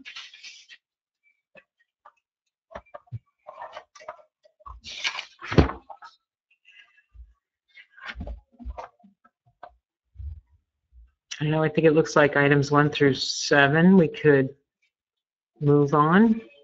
Items 8 is the fire truck. We should have a minute discussion. Item 9, I'd like to discuss the fee. Item 10, that's fine. Item 11, Nico, that's fine. Item 12, I'd like to discuss that a little bit. So 1 through 7 could go. So you want to pull out 8, 9, and 12? 7, 10, and 11 can go as consent. Yeah, 8, 9, and 12 you want to discuss? yes, You please. can discuss 10 a little too. So 8, 9, 10, 12. Yeah, maybe 8 through the end, All right, so then, or 11. 1 through 7, Or 11, leave it in. 11, 11, 13, 14, 15. We'll Can go I just want to pull out 14 just so we can mention it? Like, just, Yeah. Public knows what's Yeah. going on. 1 through 7, 11, 13, and 15 move as a consent agenda. right. Motion, motion. second, Second. discussion. Roll call, please. Councilman Belcarra. Yes. Councilwoman McKay. Yes. Councilwoman Schneider. Yes. Council President Chesler. Yes. Mayor McCarron. Yes. All right, we move to 8, Resolution 1577, authorized Township to sell the 1997 HME Central States Rescue Pumper on Gov Deals pursuant to the state contract number there, in its condition as it is. We had been talking to a Pennsylvania outfit that does this type of thing, that just deals in fire engines. However, their relationship with New Jersey as far as being An approved approved vendor. is tenuous, so I thought it best to not deal with them and instead to go to the Gov Deals because they have the contract with the state, so we can just do it. We've already sent all the stuff into them we need. We just have to get the new resolution passed, so we specify them as the auctioneer. So that's that one. So I'll make a motion to approve that resolution. Do they, do we have? I'll make a discussion? second. Second. Discussion. Did they give you a time frame on how long it could take to sell that? Because we have it currently, I think it's out in a parking lot. It's out in the Yeah, open. it is. We have nowhere to put it? It's about 3 weeks, the auction period. The auction period's 3 weeks. Yeah, and they'll probably start in another week or two. So, Okay. yeah, be there. So it's kind of like eBay, it has a stock. Yeah, Okay. good stuff. So we put a floor in. So. Okay. And where's the auction held? Will they come to where the fire truck is? Online auction. Online. Oh, it's Like, online. yeah, it's like Okay. But bidders may come to. to look at. Okay. And it's as is, right? So that means As that we're is. not doing We didn't do any any repairs. repairs. Okay. We didn't do any repairs. And in the meantime, it's just gonna stay where it is right now? I had asked that the fire department put it back in DPW, but didn't get back there yet. Okay. And, but when the thing starts, we'll probably want to bring it back in case people come to look at it. Right. Right, will fire have to be notified that someone's coming to look at it, or how does that work? They'll notify the office, and whoever's around to go show them will go. I mean, if we can get somebody from fire, it would be good. But So, are you gonna move it to DPW just because I guess? I've asked them to do it. I think Okay, they're all about right. to do it. Because the school could probably use every available parking spot over there where it is now. I know, they're complaining. I don't think they have room over there, that's the problem, right? It has Well, to- we've been asking, so it's just getting someone to bring it back. Okay. Yeah. But it doesn't have brakes, right? Shouldn't we not be Yes. driving that truck? Apparently it You go does have slow. It brakes. has brakes, but you just, You go really slow. But they wouldn't work take it on- sometimes? You wouldn't take it on the throughway. Well, it made it from DPW to the firehouse and it'll make it back. This is going really slow. And I asked them to talk to you about a suitable place, Brian. I can see you. Bring the fire engine back to DPW for a few weeks, because it's taking up too much space at the firehouse parking lot. No, it won't. No. And they're supposed to talk to you first, and you tell them where to put it. Okay? All right. Number 9, approve. We have to vote. Oh, we didn't call the roll, sorry. Councilman Belcarro. Yes. Councilwoman McKay. Yes. Councilwoman Schneider. Yes. Council President Chesler. Yes, thank Yeah. you for doing this, Mayor McKay. Mayor McKay. I'm trying. Okay, yes, thank you. Approve Linda Gable, certified recycling professional, to prepare and submit our recycling tonnage grant and resolution for 2014 for a fee of $500. I can speak to that. The township has to file a recycling tonnage grant and with the county, and what it is all the businesses in the township, anything they recycle, copper, corrugate, oil, cooking oil, any of those things that our businesses use, they have to dispose of them in the proper manner. And then they also have to submit their reports to the township. What we in turn do is we submit those on a report that has to be done by a certified tonnage professional. We do not have one anymore in our township, and I had to look elsewhere to have somebody do that, and also to collect all the reports because that had not been completed either. So Lynn Gable works in Hope Township, and she is a certified tonnage recycling coordinator, and she has agreed to prepare the report and actually file it with the state for a fee of $500. In the past, we've paid a stipend of $2,000 to do this. So for myself to do the legwork on this rather than trying to find somebody to pay saved us a bit of money. I did mention last time that I was going to speak with the gentleman from Alpha about taking over our tonnage, and his fee was very, very high. Okay. It would be more than the grant. We actually get grant money from the state for filling this out and sending it in. His fee doubled and a half what we would probably get back in grants. So it didn't make much sense to me to do that. So I've been working with the DPW folks, and they've been really helpful in helping me to figure out which businesses I actually have to go and do. So I've got most of it. I'm just waiting on about probably 10 more businesses to get back to me, and then I should have all the information. So Lynn's been great, and we'll get it all done together. So essentially, you have to go out and you have to make sure all the businesses did their report, get it from them, and then she'll take care of it and do our Yeah, I have to report. give her all the paperwork, Okay. and so I've been calling. I have to get a hat or something, or a badge, certified badge, because Previous person who did it got a good start, and she's doing it for free. it's a little challenging to try and get these folks to, it takes a little bit of work from them also, and if they haven't been keeping their records properly, it takes them a little bit more time to actually gather them up, which they don't like. So hopefully what I would like to do is next year, in the next couple of months, because we only do this from January to April, Okay. and I would like to try and find someone in the township that would be interested in taking this task over. Certainly not for the stipend amount that the other gentleman was asking, but at least for something, because it is a big task, and you do need to, the more recycling reports you get, the more grant money you get. So we'd like to get as much grant money as we can.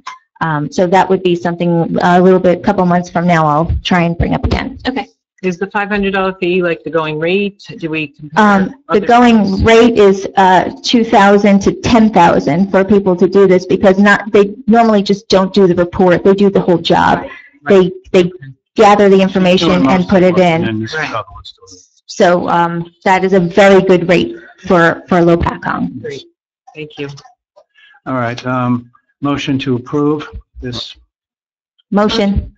Second. discussion. Vote, please. Councilman Belcarro. Yes. Councilwoman McCabe. Yes. Councilwoman Schneider. Yes. Council President Chesler. Yes. Mayor Duquette. Yes.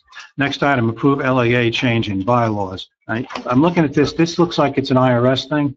Are you trying to get tax exempt? Yes, that's it. That's essentially what they're trying to do. They would like to try to get to tax exempt status because it can help. It can help in a lot of ways. One of the things is if they set up a 501c3, they now become a charitable organization. So when people donate to them, they can write it off on their taxes.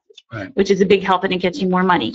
Part of that too is that the LAA used to be separate. They used to do their own money.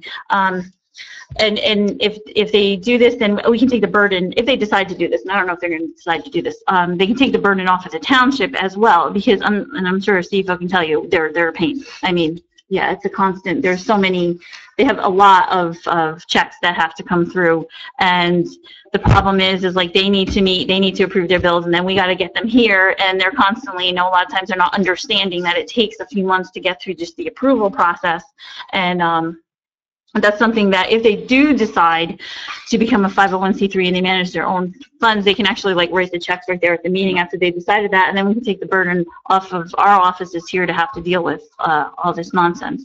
The only thing is in their bylaws, it basically said if they dissolve for any reason, all the money in their account would go back to the township. So they just changed their bylaws so that it states if they form another charitable organization, that their assets would go with them. Right. And should they decide just to... Successor entity.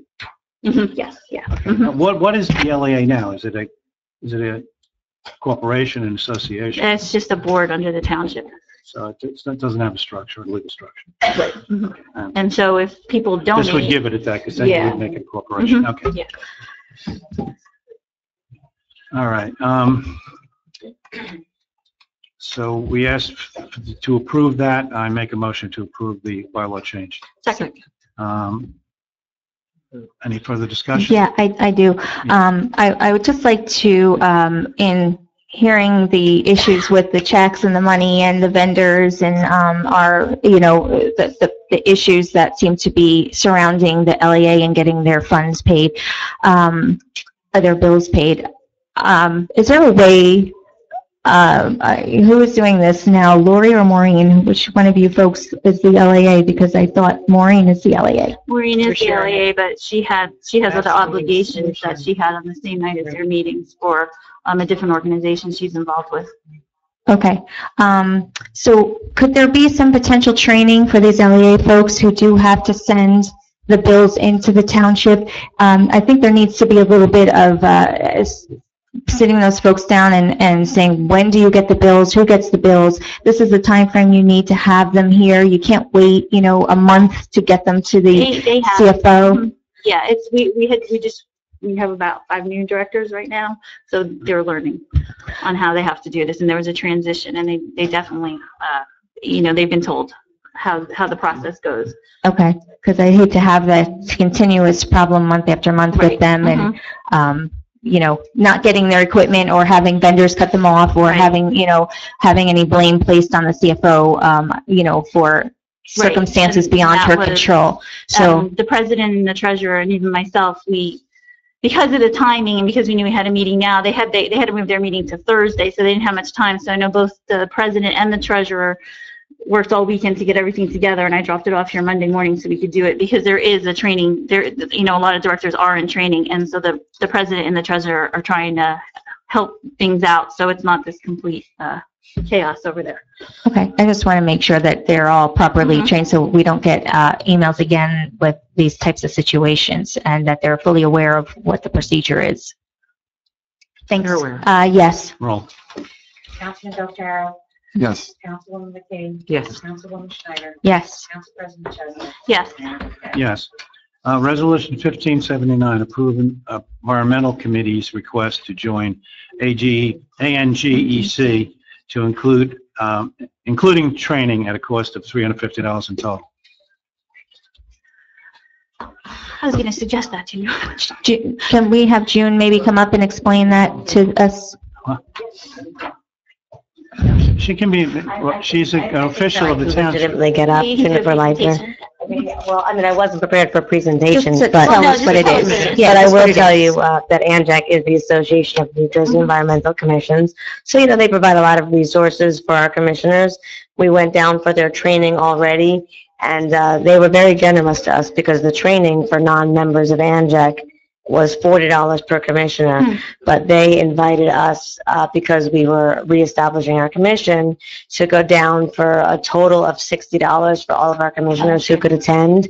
And furthermore, they went on to offer that $60 payment to work toward the workshop fees on the membership. So the membership fees for ANJAC are $290. It also presents the opportunity, I think, for an additional board in the township to also join if they so desire, for somewhere, I think, $150, but I'd have to confirm. So if the planning board were interested in membership, they would get a reduced rate moving forward. But if we go ahead and we do this, we will be automatically enrolled into the workshop program, which will allow our commissioners to go down for additional trainings and whatnot and learn, you know, additional information, because the $60 that we pay toward training will be applied to the workshop plan. Okay, great. Thanks, June. Thank you, Jennifer. And they already voted on it and everybody voted. Okay. Okay, so a motion to approve this? Motion. Second, Second. roll call, we did discussion. Councilman Belcarro. Yes. Councilwoman McKay. Yes. Councilwoman Schneider. Yes. Council President Chesler. Yes. Mayor Mikel. Yes. Approve request from Mike Nardella to place purple ribbons outside of the municipal building and at the Lopatcong Park, and place signs throughout the town advertising Relay for Life Phillipsburg, which is to be held on Saturday, June 6th at 2 p.m. at the Phillipsburg High School Football Stadium. I just wanted to pull this out. I think Mike left. He's probably tired. But Mike has been fighting cancer for years. And in addition to doing that, he is a huge contributor to the Relay for Life of Phillipsburg. His team raises a lot of money. He's been the honorary spokesman, and every year he's very involved. This is near and dear to his heart. And I just wanted to bring it out just so everybody knows that it's going on June 6th, and that's what the purple ribbons are out there, and that, you know, to give our support to him and all the other people who are fighting cancer, or who have fought it or have lost their battle to it. Good cause. Okay, so I'll make a motion to approve the request. Do I have a second? Second. Any further discussion? No, roll, please.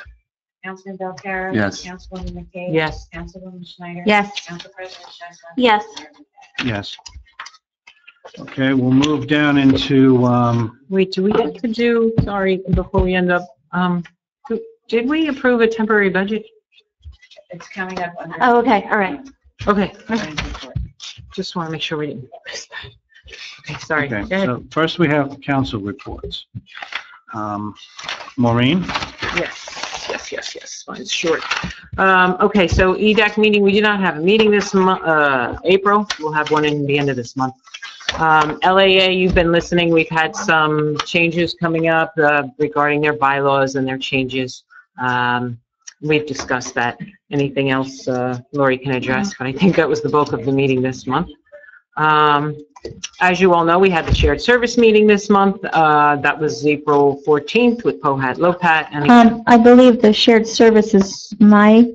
mine. So wait a minute, I was just giving my report as to what went on this month. That's, it's council reports, your reports on your liaison. Yeah, okay, so. Council reports. It's fine. Either case, we all had this meeting. I'm sure Donna will elaborate, but the shared service meeting was April 14th, so that was what some of our Why activities this past month. again, I think shared service is an important thing for this town that we try to examine where possible we can save money and do that and move forward and not delay without further delay. And what else? Oh, our senior citizens. I still have that senior citizen discount list. I just haven't put it online yet, so I'll try to get it up before our next meeting. It's just a matter of list of discounts for area stores. Just for information, really, that's all it is. And we'll also try to put up a page telling the residents, not only senior citizens, about any type of scams that may be going on or things they need to be aware of and be alert. That's it. Thank you, Maureen. Lori? Okay, I'll start at recreation. We just posted our movies at the pool schedule. We also posted the dances at the pool schedule. For movies at the pool, we have they're geared towards younger children. Eric and I were going to try to show all the Star Wars movies, but we didn't think we were going to get that through because there's a new one coming out in December. Anyways, we're also going to try to, and when my committee meets again, we're going to pick another movie that's more for like a date night kind of movie. And what we want to do is have people come out and have a nice date, and we're going to offer babysitting up at the pavilion. So you can watch a movie at the pool in peace and quiet, and your children would be up at the pavilion. And if you don't have any, that's great too. Come anyway. So we have to decide that movie. We have some really good movies on there. One of the ones I'm very excited about is Cinderella. So the new one, not the cartoon. Community Day is still 8:15. We're getting in a lot of vendors. If you want to come, anybody wants to set up a table, a business, anything. We're going to have rides, activities, and we'll have more information as we go along. We're also planning our Eats and Beats night. We have some proposals I don't want to get into it yet, but what we're trying to do is we want to have music and we want to have food and we want to showcase the different restaurants in our area, kind of like the Corks and Forks, and there's a whole bunch of them. So we want to try to do one here. We're also doing extensive dog park research. I know Paul had put together some stuff, and we're trying to see if we can find some grants to try to get that to fruition, because there's a lot of people really interested in it. My next thing is for school board. Unfortunately, most of the Board of Ed meetings have fallen either in when I've had a meeting here or for another committee, or I have been out of town. Good news is my daughter finally picked a college, so I think I'll be sticking around more. I did talk to Bruce Hall after the meeting, and like I said, it's a little over 2% increase. It comes about to $119 on the average homeowner. For Shade Tree, our chair and our vice chair both quit. We now have 4 people on the committee. We need 5. So I have a couple questions here because we need to get started with our plan. First of all, we have a meeting set for May 14th, and this is I'm directing Katrina. Can we meet with 4 if it says that we changed the ordinance, so it now says no less than 5? Well, 5 is what makes up. So you have a vacant seat. We have a vacant So seat. as long as you have a quorum, you can meet. Okay, so as long as okay, good. Do you have an employee of the town on it? It doesn't need to be an employee. It just has to. We have to have an employee who's core trained. They don't have to be on the. They don't have to be on the actual Shade Tree Commission. We just have to have them in place, employed, so they can sign off on the report. And is it still the same person? Yes. Joe Bickler? Yeah. Okay. Yeah, he hasn't quit the township. He just quit the committee. Yeah. And I also have, and I'll give this to the CFO, our annual membership in, what is this? It's like an Arbor Day Foundation. It's about $25, so I'll hand this in as a bill, so if we can continue that, because we're in it every year. LAA, okay, so a couple of things. Like you said, we changed our bylaws, and they're discussing that now. They need to see what's best for them. Because, like you said, a 501c3 can really bring in some great donations and can help them out a lot. And it'll give them a little more flexibility, and it'll relieve some of the burden here if they choose to do that, and they can do their own accounting. We have a baseball clinic coming up on May 17th at the park. Again, it's we're going to have a bunch of major leaguers here. I think the cost is $10 per child this year. They have a Hall of Famer coming. I don't have the names. I'll put that up on the website when I do get it. If you have any information, if you want any more information, please contact our LAA president. He can tell you how to sign up. Also, St. Luke's had reached out to the mayor saying they wanted to do stuff in the township, and the mayor had referred them to the LAA president. They're looking to generously donate about $10,000 a year for the next 3 to 5 years to help us with park improvements, and also provide One of the things they want to do is provide training and clinics for concussion testing. They want to provide trainers on the field in like basketball and wrestling, so they're there for the sports. That'll help us a lot, particularly with football, where we need to have like an EMS or a nurse there all the time. If we have a trainer, that'll save us from having to have a bus right there all the time. Some of the other things that they wanted to do is they wanted to provide the dirt, and they were also going to provide labor to do the fields. Kenny has a lot of people who have volunteered their time, landscapers and stuff, and they said that, you know, Kenny told them, like, we'll provide the labor to save you money, and then they can use that money towards other things. And some of the things they're looking to do are batting cages, dugouts, and trying to do all the fields up there, because there is a serious drainage problem with every field but the junior field. Yeah, their bylaws changed, and that was about it. All the sports are up and running now: soccer, baseball, softball. Sign-ups are already ongoing for football, cheerleading, and twirling at this time. For tech, we've pretty much paid for our, you know, the majority of our computer expenses for the year, with the exception of service. We paid for our web. We paid for our email. We bought the 2 computers, which we usually do once a year. And so I don't know at this point, like, are we going to officially hire Luna Sabaccia, or because just from a professional standpoint and as an IT professional, I think he has kept his rate at a low rate for the last 15 years. That's not the going rate anymore. And I know that the other one, Jewel Consultants, is very good. I know I got a glowing recommendation from their biggest customer, who happens to be our former mayor, but at this point in time, we've already pretty much spent our budget. So I don't know if we should just, out of professional courtesy, actually offer him the contract. Well, I was hoping that he would come down. You know, if you had a conversation with him, he certainly didn't relay any of that to me. I asked him for a phone call back on doing better with his rates, and he hasn't called me. So, you know, as a professional courtesy to me, it would have been nice for him to call me and reach out to say yes or no. And at that point, we could have had a conversation about it. I can reach out to him and give him a call, and we can talk about it next month. Because I know he's been doing some things, like he'll charge for some things, and then he won't charge for some others as a, professional courtesy to us too. So.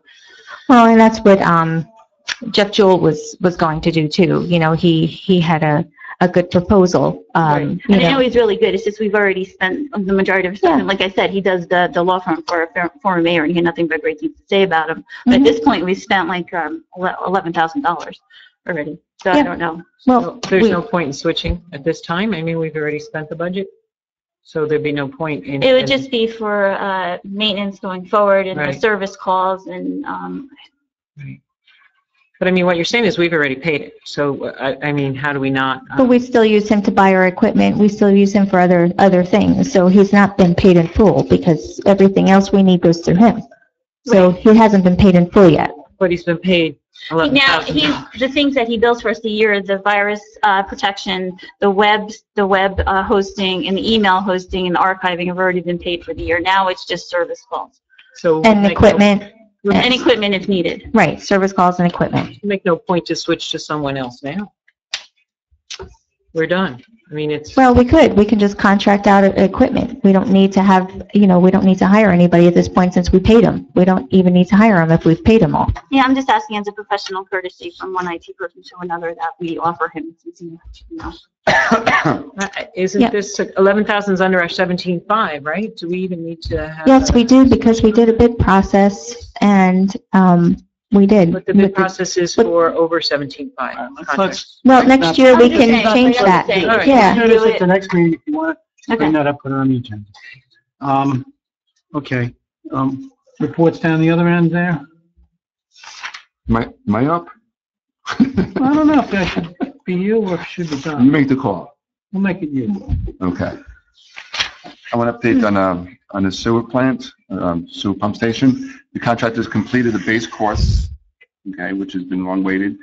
The final restoration of the trench will occur after the pump station is operational. And this is in discussion too, of course. We don't know what's definite yet. But if he does do a final base coat, a final coat, it will be that he will cut up, what you have right now, about 3 foot width of just a base coat. What he'll do is he'll come back, he'll cut a foot on each side, make it 5 feet, a nice clean cut, remove that and put a nice 5 foot of asphalt in there from the whole length of Baltimore Street into Hillcrest Mall. It'll be a nice finish to it, but we're in discussion maybe doing, although we don't know yet. We gotta look at the numbers. The telephone pole has been installed. JCP&L put their transformers on there. The only thing we're waiting for is the contractor to hook up from the telephone pole down to the motor, down to pump station. The force main has been laid under Route 22 Roseberry Street. That's been completed. There's only a small amount of gravity sanitary sewer remains to be installed. They'll be installed after the test. The test will be done within a week or two, and I think the whole, what I gather is probably within a month, this whole project will be completed. And then we'll put that behind us. Also in discussion is that we're looking to have a infiltration and inflow test, smoke test. And what that does is they'll send smoke bombs down into the sewer, and they'll have fans and blows of smoke. So if there's any cracks in any sewer line, okay, anywhere, it's gonna show where it's coming from. Because every gallon of water that we send down to Peaburg, it costs us money. So we have a lot of rainwater that inflows into the sewer lines. If that can be fixed, it will save us money. Also, there's illegal sump pumps being pumped into the sewer lines, and that seems to be the biggest problem of all. So if this test does occur, the residents will get a notice that, so if someone's hooked up the sump pump into the sewer line, you might get smoke in your house, and that's a violation.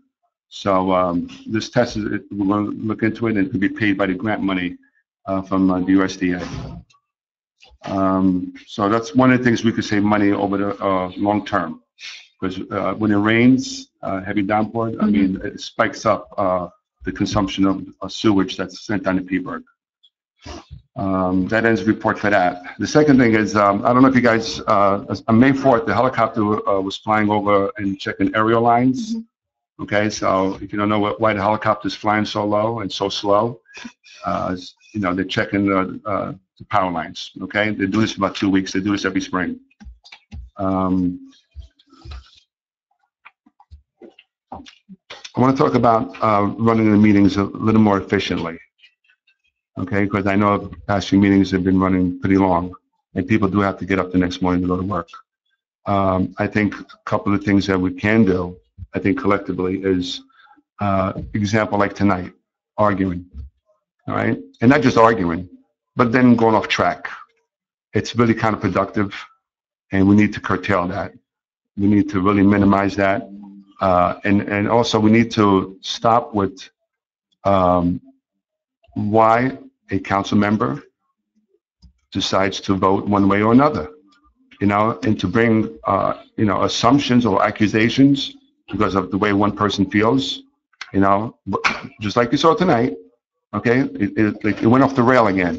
And the meetings has been going off the rails for every meeting, and I'm tired of it, okay? It's counterproductive.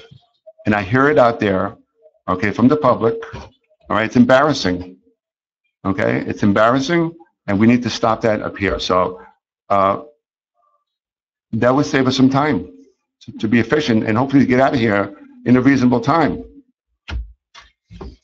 The second thing is also, which is in, it's an ordinance, I believe, that when the public comes for a comment, okay, you really have 5 minutes to speak. It's comments, and it's 5 minutes, okay? That's another way to use the time. We have to use time efficiently and wisely, all right? So, you know, listen, people have lives here, okay? We can't just make this into something bigger than it is. I know it's important, but somehow it goes off the rails, and we need to stop that. Having said that, I'm asking the mayor if he would consider, okay? I'm right here, Tom. If you would remove me from the finance committee with Donna and then put in my place Lori Chesler, which is more in her line, all right, of expertise. I'm one to utilize people for their strengths, okay? It's not that I can't do it, But Lori has the skills, and that's what she does. She can work alongside with Councilwoman Schneider. So I'm asking for consideration of removing me off that committee. The second thing is, and no disrespect to Councilwoman Schneider, but if you would use me in the fields that where my strengths are, you know, construction, road work, DPW, stuff like that nature. If you were to make me the first liaison and Councilwoman Schneider second liaison, just a consideration. And again, no disrespect. Okay? And those are a couple of adjustments I'm looking, if you would consider that. Okay, I'll take it under advisement. Okay. Thank you. And I think that covers my reports. Thank you, Lou. Councilwoman Schneider. Okay, I've already talked about recycling. I have a couple of, one change in addition to last month when I asked for some funding from our grant for Clean Communities to fund a show for the middle school, Jay Mankaita. We funded one show for $700 for him. We approved it last month. And when he went to the middle school, they indeed asked him to do 2 shows instead of 1 because of the volume of the kids. To do another show, he would charge an additional $500, so it would be $200 less than the original. So we would have to approve another $500 for Jay. That's first part of my reports. I'd like to make a motion to fund Jay for another show at the middle school, $500. Second. Yeah, all in favor? Aye. The second part is there's another gentleman called the Illusion Maker, and now that I've taken over doing the reports and such for Clean Communities, this gentleman brought to my attention that he consistently has done the shows in the township. His name is Dave. He has a show called The Illusion Maker, and he does magic, and he shows the kids about recycling and how to recycle, what we use, what we should reuse. And he'd like to do a show for the elementary school. So since we don't have a show for the elementary school, he would like to do 2 shows there because you have to break it up K through 2 and then grades 3 and 4. For the 2 shows for him, it would be $1,350, $675 a show. This comes out of our grant money, so it's not taxpayer expenditures, and this is what we're supposed to use that grant money for. We're supposed to educate the public on recycling, and what better way than to start with the kids on the recycling, because you see water bottles thrown all over the township, and hey, that could be some adults too, but I'm guessing a lot of it is from kids, and so maybe if they heard and did some fun things at the school, that it would just better promote it, and we do need to use that grant money. So I would like to make a motion to have Dave do the 2 elementary school shows for $1,350. Second. All in favor? Aye. Aye. Since Maureen touched on shared service, there's not much more to say than, yes, we did have a meeting on April 14th with Lopatcong and Lopatcong. We mainly talked about, we didn't get into details on which shared service positions. We had the CFO, the assessor, the collector, and the clerk. We ruled out the CFO already. But our CFO is getting us the numbers, she already did, for both townships and their employees. So we do have those numbers. We're all looking through those and trying to understand them and understand their townships and what their responsibilities are as clerk and administrator in their township versus what our responsibilities are for our clerk and administrator. I will have to say, though, shared service is a great thing, and I think it could be utilized for many things in the township, many tasks, many jobs. However, I'm finding the clerk job to be very challenging to try and do a shared service for that position. I'm not saying that we shouldn't. I'm just saying that we really need to look at all the numbers and make sure that it's right for our community and that it indeed is a cost savings to this community. we'd like to see how that further goes, and we'll have some more meetings in the future. I don't know if this May 19th meeting will continue. We'll have to see what Lopatcong does at their meeting. Or, what the mayor says for that, if they've even advertised it. So I think that concludes that part, and I do know with with all our liaison positions, it's nice to do a different role, because as a council person, you really need to be versed in a lot of the roles here. I mean, finance, everyone should be involved in finance, and if it's not really your strong point, that's really the most important thing in the town. It should be made your strong point. And perhaps if, you stayed on that committee for a little while, you get a little more versed in what our budget is and the numbers and the finances and such. So, DPW I knew nothing about, and I'm glad I'm there because now I know so much about what they do and what our equipment is and what our needs are. Prior to that, I had no idea. So it's nice to be on these, and I think that's what the mayor had told us folks, that he wanted us to have changes and to know all of our different counts, people and departments in here. So I think it's a good thing, and I'm sure next year he'll probably change it up again. So I don't think one person should stick to a role for the entire time they're on council. And as far as decorum in our meetings, I know the mayor has tried to bring that forth in some meetings, and he's been shut down on a lot of things he's tried to do to make these meetings more manageable.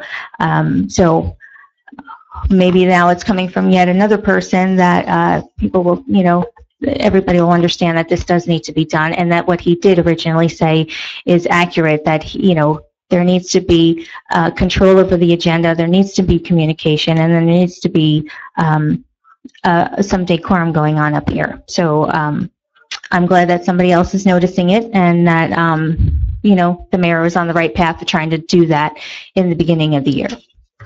Thank you. Okay, thank you, Councilwoman Schneider. I guess I have a small report. Oh, I'm sorry, Tom. One more thing. I just forgot. I received a call just earlier today from a resident who lives on Park Avenue. He's had some issues in the past, which I brought up about an easement or a right-of-way. There's been a battle going between him and the township on whether it is an easement or whether it is a right-of-way. There's some trees there that a neighbor had planted that are now have grown onto the township's property, and he wants us to act on our own ordinance and take care of the situation appropriately. The last time we were here, our council said it was an easement and that anything could be put there, and he's saying it's a right-of-way. What he's asking now from us folks here is for our council to write him a letter explaining what our stance is on this matter. And Katrina, I can talk to you tomorrow or after the meeting, whenever. But he wants a letter because he sent us a letter saying his complaints, but we've never responded back to him. So he wants a letter in writing from our attorneys that let him know what our stance is on this and what action he needs to take from there. Okay, thank you. I think, Paul, you and I went to visit that particular site. It appears to me that the trees were planted on township right-of-way. That's where they are. There's clearly lot lines, and you can see it. It's unfortunately, folks can't work this out because it's really, a situation where the trees are just like a little bit onto the township land. There's nothing there. We don't have a sidewalk there, so it's a big, ribbon of land between that, where a sidewalk would be. And they're planted slightly onto that. So we have to work out some way to get past this thing. But if they're right away, you're not allowed to plant on it. Is that about right, Katrina? I don't remember from our last discussion, but did the township own the property, or was it just the township's right-of-way? Township's right away. Okay, so it's not township land, it's the township has the right to say you can't plant here because you're blocking either the road or site, but that it's actually the property owner's land. So it's not township land, it's residence land, it's Yeah, no, you merely but have it's the in the right. right of way, so any citizen has the right to walk there. They can't walk there. No, through streets. they don't have the right to, It's no. right of way, right? No. The township has the right of way if we to, want to expand our road. It's a misconception I have Yes. in almost every town I've represented. Someone Okay. comes in and Yeah, no, says, it's the difficult. tree's in the right of way, it's the town's tree, cut the tree down. And we say, well, show us your survey, and they show us the survey, and the property line goes to the center line of the road, and we say, no, that's your tree. The right of way gives us the right to say, you have to cut the tree down if it's interfering with our road, or the power lines, or something like Yeah, that. but the surveys I saw, the Yeah, report, the it's tree clear. is beyond the survey line. Yes. Right, well, that's what I asked, if it was township property or. The property line doesn't go to the center of the road. We have a survey here. It's a 60-foot right of way. It's Park Avenue, so. Okay. So where are the trees? Do you think they're on township property or are they Trees are on? in the 60-foot right of way for Park Avenue. So it's, They're not on the adjacent property of the resident who put the trees in. so whose property is it? The trees are located along the frontage of the Darden property. Okay, so the Dardens own that property or, They own the adjacent property. okay. But they planted the trees on the township's property, not their That was my- property. that was my- Yeah, does the Yes, township the own trees it, are on or the is township right away? property. I will look at the Okay, survey all right. and I'll Again, talk about that'll- it. Yeah. Keep in mind that, no, can't talk. 80%. It's not We can bring it up during comment. public comment. It's No, not, we can wait for people to No, public have to comment. wait for Come public. to. All right, almost, we're almost there. Okay, I'll give my report. In late April, there was the 52nd Annual Spring Conference for the New Jersey Conference of Mayors, but the mayor didn't attend because of, it would be inappropriate to spend money like that in the condition that we're in. I have here a letter from the Department of Transportation. The Department of Transportation advises that they are granting us $100,000 to help us repave Second Street. So this is some nice news. Is that the grant we submitted last year? Did we We get that? submitted late last year. Oh, good, great. So how does that operate? Like, how would we, Well, once how do we we get the execute grant that? agreement, they'll fix the start date for the 2-year period that we would have Okay, to award a construction contract for the project. And if we did not meet the 24-month deadline, we do have the opportunity to request one 6-month extension. Okay, following up on favorable financial news for the township. Mrs. Chesler mentioned that we've been talking to the hospital. She mentioned some of the things that they're going to do for us. We've been talking to them for a while. We met with them a few days ago. Councilwoman Schneider and I, about 10 of them, I don't know, Yeah. it seemed like. it's a lot. They're very interested in helping the town, and we have other places that we're going to pursue this kind of thing. I told them that the thing I thought was the highest priority was to get the fields that flood fixed, so all fields can be used. And I sent them to talk to LAA directly, and I think LAA had talked to them earlier about getting sports medicine type help. yeah, they want to do that too. And they're going to do metrics on the kids and all this. It's great stuff. So I want to thank the hospital for its kindness and coming in to help us. It's much appreciated. As to the Wordsworth sinkhole, I wanted to thank Aqua Water of New Jersey for their very reasonable approach to negotiations I had with them over who would pay for that. They generously agreed to cover almost all of it. And this is well into 6 figures. So it was save the township like having to go to the capital markets probably. Plus the truck, Hmm? including the truck. We're still talking about the truck. Mark that truck up. Well, I think we'll get something. Let's see, what else did I have?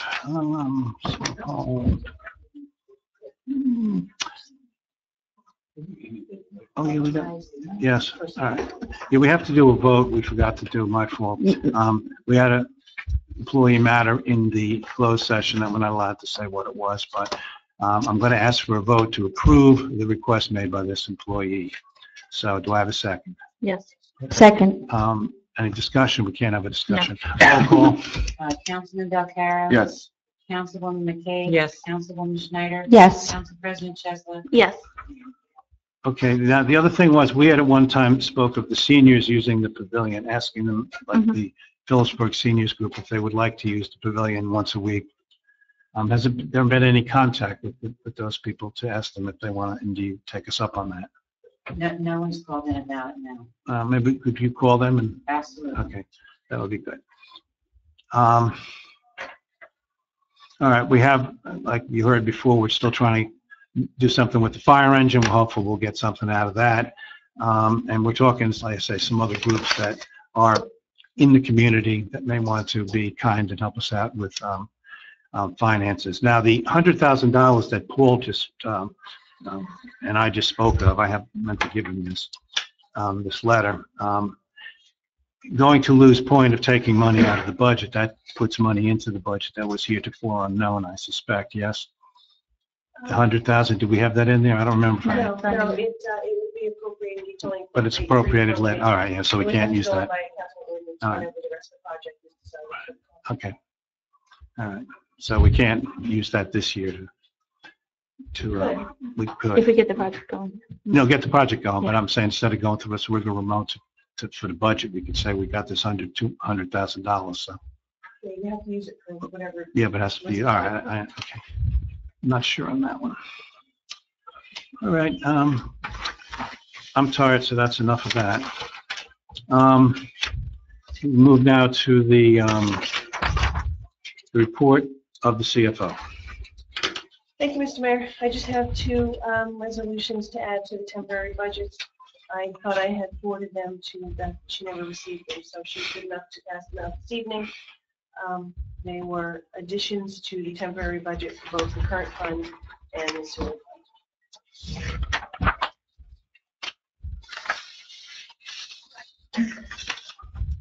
We just have to make a motion, right? Motion. I'm looking. Yeah. Okay. Second. Discussion? All in favor? Aye. No, let me roll call that. Okay. All right. Councilman Delcara? Yes. Do we have Councilwoman discussion McKay? first? Wait, Maureen Do wants we have discussion. discussion? I just have a quick question. Is this for, like 1 month or 2 months or what's This is to add another quarter into. Okay. a whole Okay. quarter? Okay. Okay, fine. Okay, roll call. Councilman Delcara? Yes. Councilwoman McKay? Yes. Councilwoman Schneider? Yes. Council President Chesler? Yes. Mayor McKay? Yes. Okay, well, now we have the second resolution approving the emergency addition. Is that the second one? Sewer. This for Sewer's the sewer. second one, no. Sewer. Make a motion to approve it. Second. Discussion, That's for the cold quarter again? Yes. Okay. roll call, please. Councilman Delcara? Yes. Councilwoman McKay? Yes. Councilwoman Schneider? Yes. Council President Chesler? Yes. Mayor McKay? Yes. Okay. CFO, you have anything else? That's all I have. Thank You you had very much. a lot of time today. Paul? Two quick things. I just wanted to advise the council that we had a pre-construction meeting for the Reservoir Road drainage improvements. The work is going to be starting very soon. Actually, should have started by now, but the contractors had some personal issues which have delayed things, but we should have that done in the next few weeks. And then secondly, the DOT approved all the work that was done last fall on South 3rd Street. The contractor has a few punch list items per my review that has to be addressed. We're going to be meeting the contractor next week, and once that's done, we can get this in position to close out the project. Contractor's owed about another $6,500 right now as a result of these items being outstanding. So hopefully we can clean that up, make a payment at the June meeting, and close the job out. That's all I have, Mayor. Thank you, Paul. Thank you. Any other department reports? Can I just-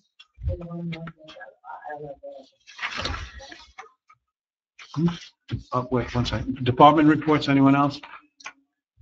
You want to do a short Well, I just department had report? forgotten to say something when I got up about Go ahead, yeah, go ahead. 1 minute, yeah, sure. Just one quickly, for National Trails Day, a couple of our commissioners are working on leading a hike on the Marble Hill Trails. So we have a nice flyer. Lori, I'll pass along to you so you can post online for us. You reminded me when you mentioned the Relay for Life. I'm on a relay team, but it's out in Bethlehem. Oh, But anyway, this is going to be June 6th. We're going to meet at the kiosk in the park at 9 a.m. But I'll make sure you guys get the information and put it out there. I just wanted people to know about it. Thank you. Thank you, Jennifer. Doing a lot to revitalize your committee. We appreciate that.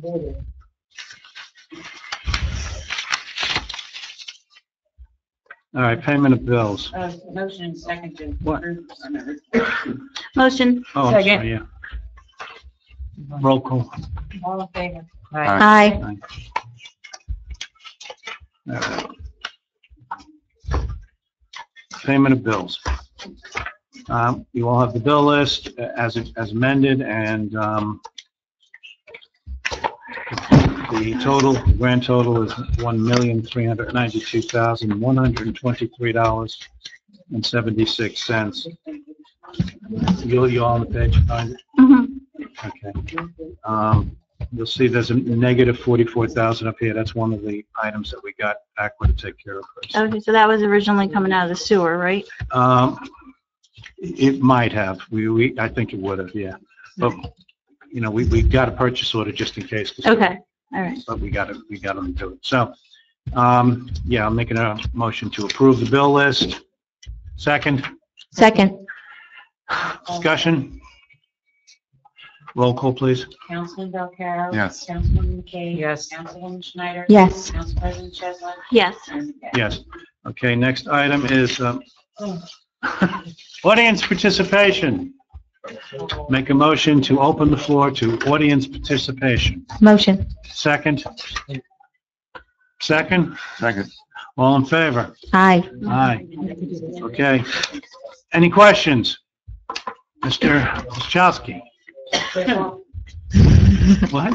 Say it. Kidding. Olszewski, Highlands Way. Take a piece of paper and write it down. I have a lot of stuff. 4 minutes, right? 5 minutes? 5 minutes. First thing I would like to say is, you're here for 3 years now, Maureen, I believe. How little you know is mind-boggling. You sitting there saying blah, blah, blah when Donna is talking is shameful. I think at one point in time you have to resign from your position because you are really not Keep training. I think you're I don't useless like here. the comments. You got personal issues Second, with me.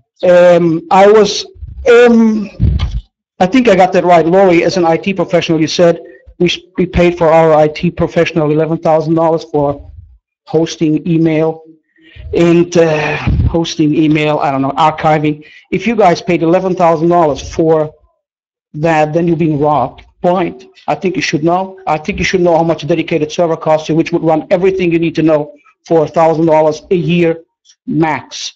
If you're paying $11,000 for hosting and email and archiving, you guys need to look at the cost because that is highway robbery, and it may be, I don't know why it is, but maybe it's one of those, hey, I pay you if you do something for me. I don't know what it is. Are you giving anybody something? Are you? No.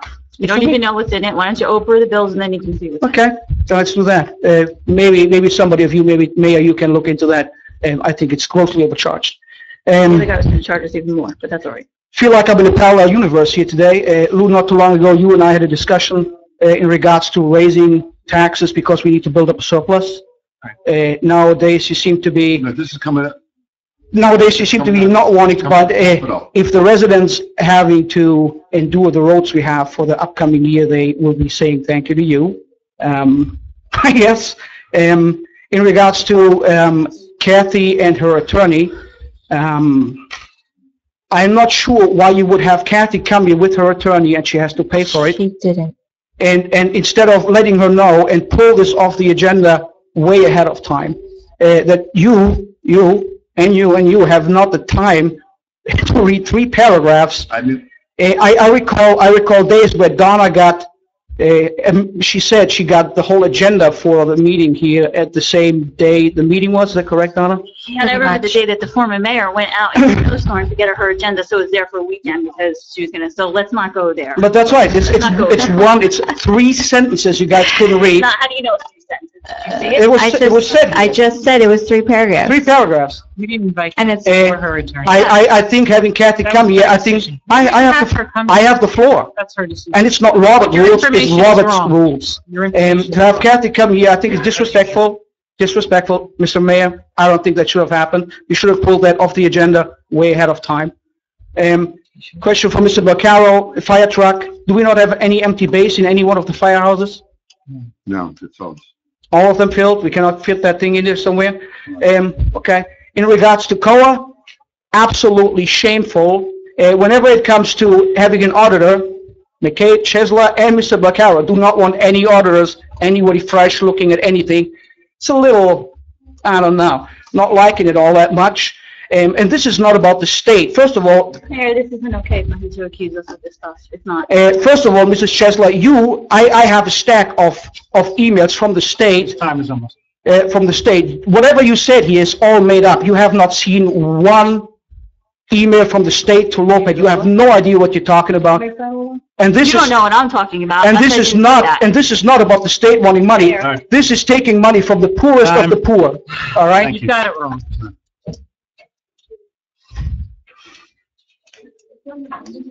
Next.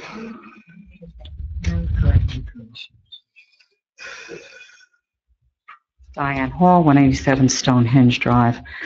This is just for your information. I'm not looking for comments or anything. As of March 10th, 2015, COA has been disbanded. It is in our Supreme Court. It is online, the whole article. I'm not going to read the article, but just so you know, there is no COA. It's in the courts. So just, nobody's coming after you because there's nobody there. Thank you. That's not the case. Thank you. It doesn't have to, has nothing to do with what it is now. It has to do with what it was. I can comment if I want. I'm not commenting to you. I'm commenting to the audience.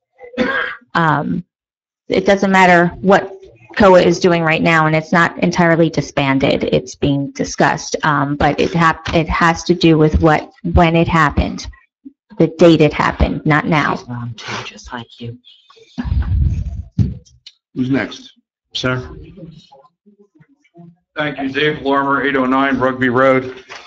Just one thing about the budget, I want to thank everybody for listening to the taxpayers. I know you have to make a lot of hard decisions. Everybody needs things, but when you look at the bottom line picture, taxpayers have to afford their taxes. So I appreciate everybody taking a look at that. I went to the Lopatcong Board of Education public hearing on their budget. They made some really tough decisions this year, but they hunkered down and kept an eye on the big picture of what people can afford. So I want to thank you all. I appreciate that. Thanks.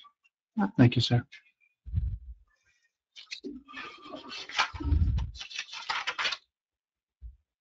Bill Taggart, 15 Plaza Road. Again, as Gina, I'm not speaking as anything but a member of the school board. Like Gina, I would appreciate it if you have something on your agenda, like this tuition rate thing, that you at least reach out and talk to somebody, whether it's the board president, whether it's somebody else. There are a lot of issues associated with this tuition cap. What's in the bill was not even what the New Jersey School Boards Association supported. So, LAA, if there's going to be any changes made in the structure of the LAA, from a school district perspective, we're concerned about insurance. Yes. And that they are insured. Right. From a personal perspective, I think some of you know that I came up here and stood for probably 5 to 10 minutes at the end of last year while Doug and Donna had it out. I am very concerned about decorum here, and there has just got to be some way that this sniping back and forth can stop. Thank you. Thank you, sir.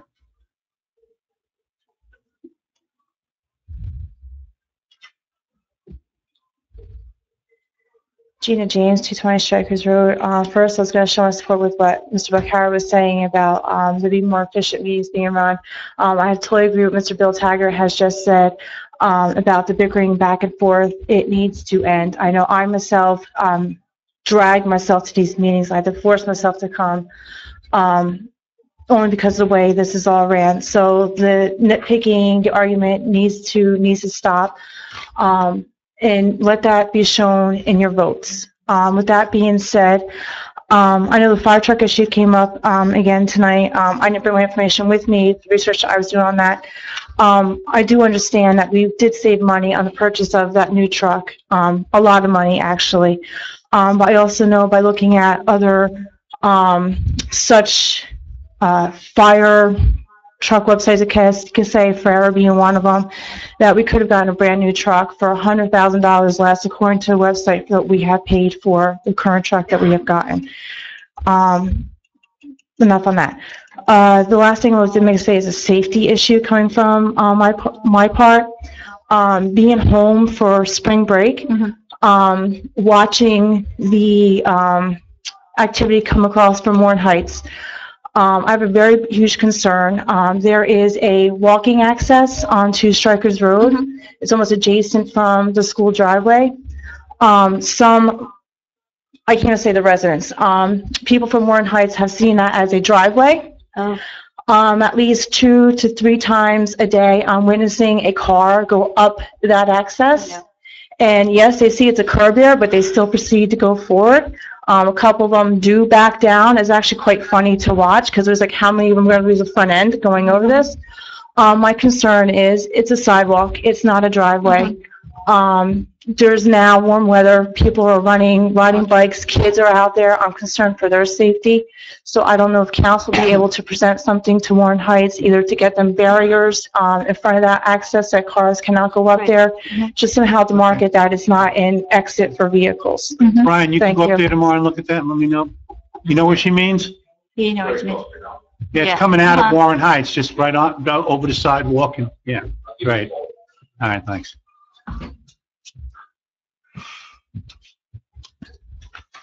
Hello, Eric Johnson, 361 Stonehenge Drive. I'm a little congested, so I'll try to talk clearly.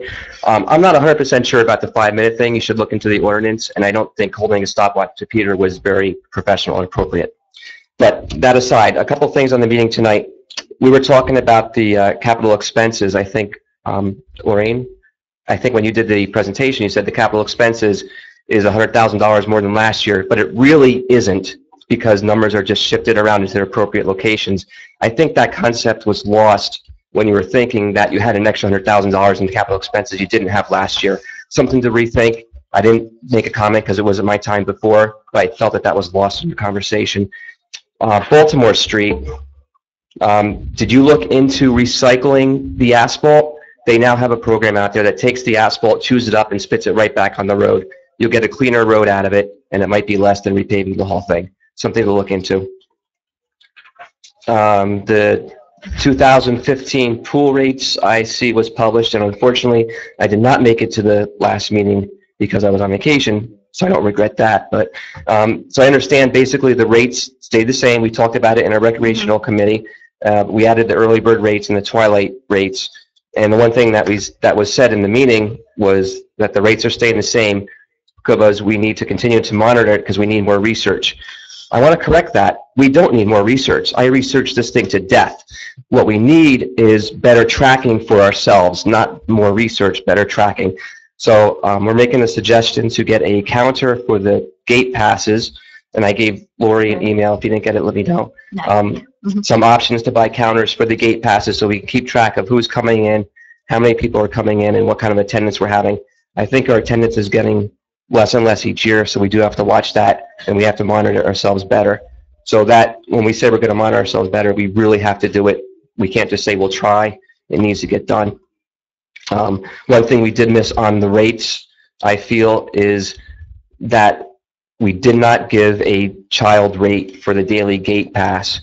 I think this is not the norm. Most other pools do it.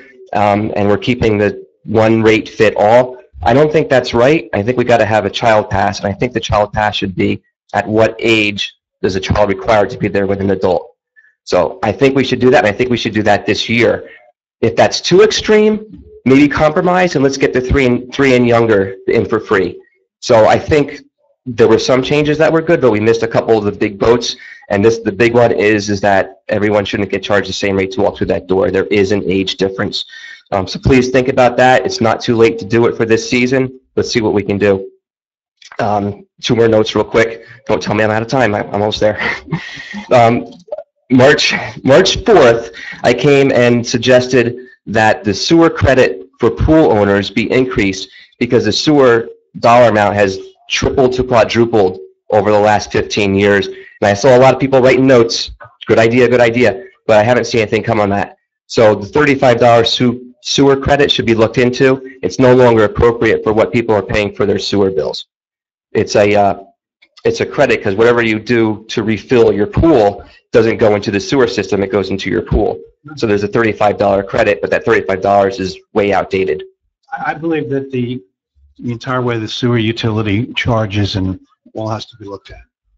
What about the second meter? I mean, I think, is that a better deal for a pool owner? If you want to go through the expense, but it's not only an expense, you also have to have it monitored, and you're not allowed to self-monitor, so it means you have to. Right, yes, come out. So you shouldn't be forced to do the second meter. But the rates could get more reasonable. It doesn't have to quadruple, but maybe it should at least double. Because not everybody wants to go through the effort and expense, and it is expensive to get the second meter in there. Because you got to get the second water line. And my last follow-up is, I promise this is the last one. A year and a half ago, we started looking into the Stonehenge Drive speed issues that we were having with the traffic. We did some traffic studies on the intersection, and then winter came, and it was a long, hard winter. I get it, and it's kind of stopped. But I'm kind of curious where we stand now at looking at the Stonehenge Drive between Red School Lane and Buckley Hill. What's the next step in the investigation process for taking a look at the high rate of speed on those cars? Next step is to spend time watching the pedestrians travel to and from the school, both during the AM and PM peak hours. That work was scheduled. As you just mentioned, winter came hard in January, and in fact, it continued through February and March. So we never did those observations. And, April was a blur. It happened very fast, so we need to get out there before the end of school to do that. So. And if possible, even put down a speed sensor for the traffic counts, right? You can put in one of those devices to register the speed. It's a traffic counter that does also speed. Yeah, that's something I would have to go back to the county on. The county already did traffic counts for us as a courtesy to the township, so I would have to go and explore that with them. Okay. But I want to see how many pedestrians are walking there, right, during these preschool and post-school hours. Okay, so we're still moving forward with it, and we'll see what the observations are, and then if we need to do the speed test, we can do the speed test at that point. Right, we have the accident reports, we have the counts, we need to observe how it's functioning out there. Okay. All right, Council, thank you very much. I know it was a little more than 5 minutes. I appreciate you listening to me. Thank you. Thanks, Eric.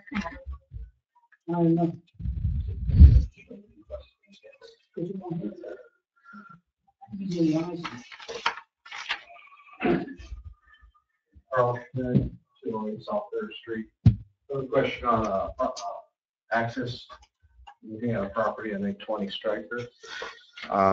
The access that is there now is actually owned by the township.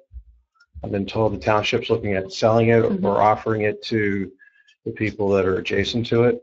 The problem is, I need to know is, would there still be access granted for a right-of-way to the property back there? Because if you go and sell the property to adjacent people, then you're going to run into an issue with right-of-way, because they're going to say it's their property, and then that property is going to be landlocked. How long have you had access? Yeah, I own the property. Okay. I want to purchase it, but I'm not going to purchase something that a township's going to sell, and then there's no right of way. Yeah, we've discussed this. Okay. And I guess a couple things is that I've noticed that the township's obviously allowed the right of way because they let architects pave pretty much a roadway top all the way back to their section.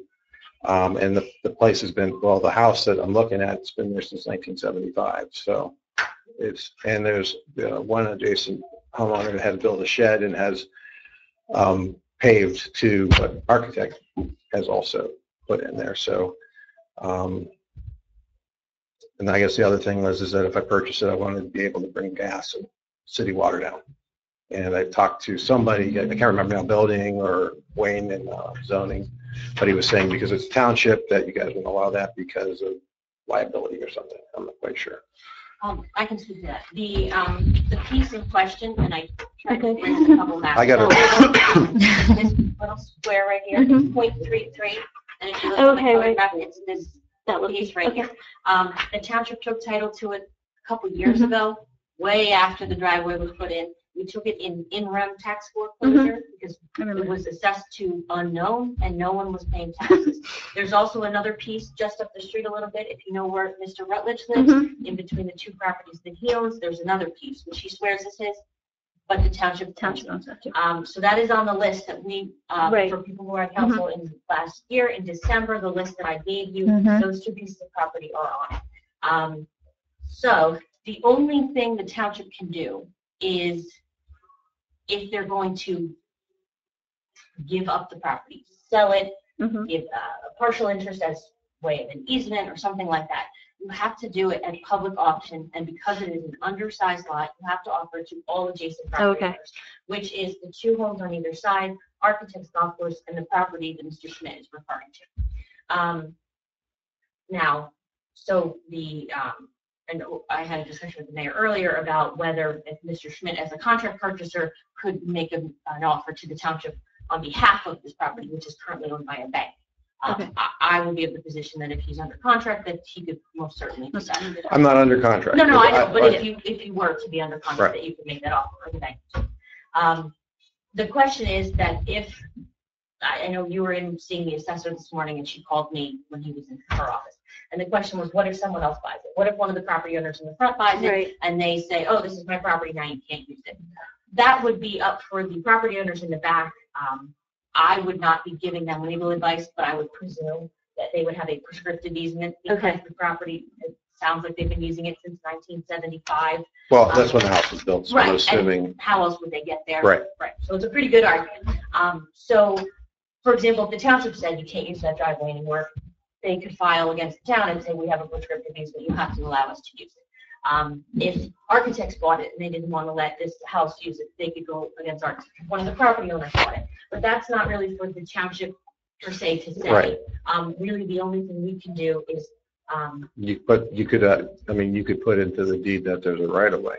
we can't. You can't. Well, it's not a right of way, it would be an easement. A right of way is for. Well, I guess, for and then the township other to thing get is for those- what Emmeline though too is that, I mean, what you're saying is that it really can't be denied to that property, but you're Well, talking. that would be, I assume, I Well, can't give you legal advice. Well, I understand, but I've, a couple of people have marked that, the state of New Jersey has said that you cannot have landlocked property. You can't be refused access But to it's the like, property. the way that works is they call it like a spoke in a wheel, and the last piece of property would be the one who owes you the access.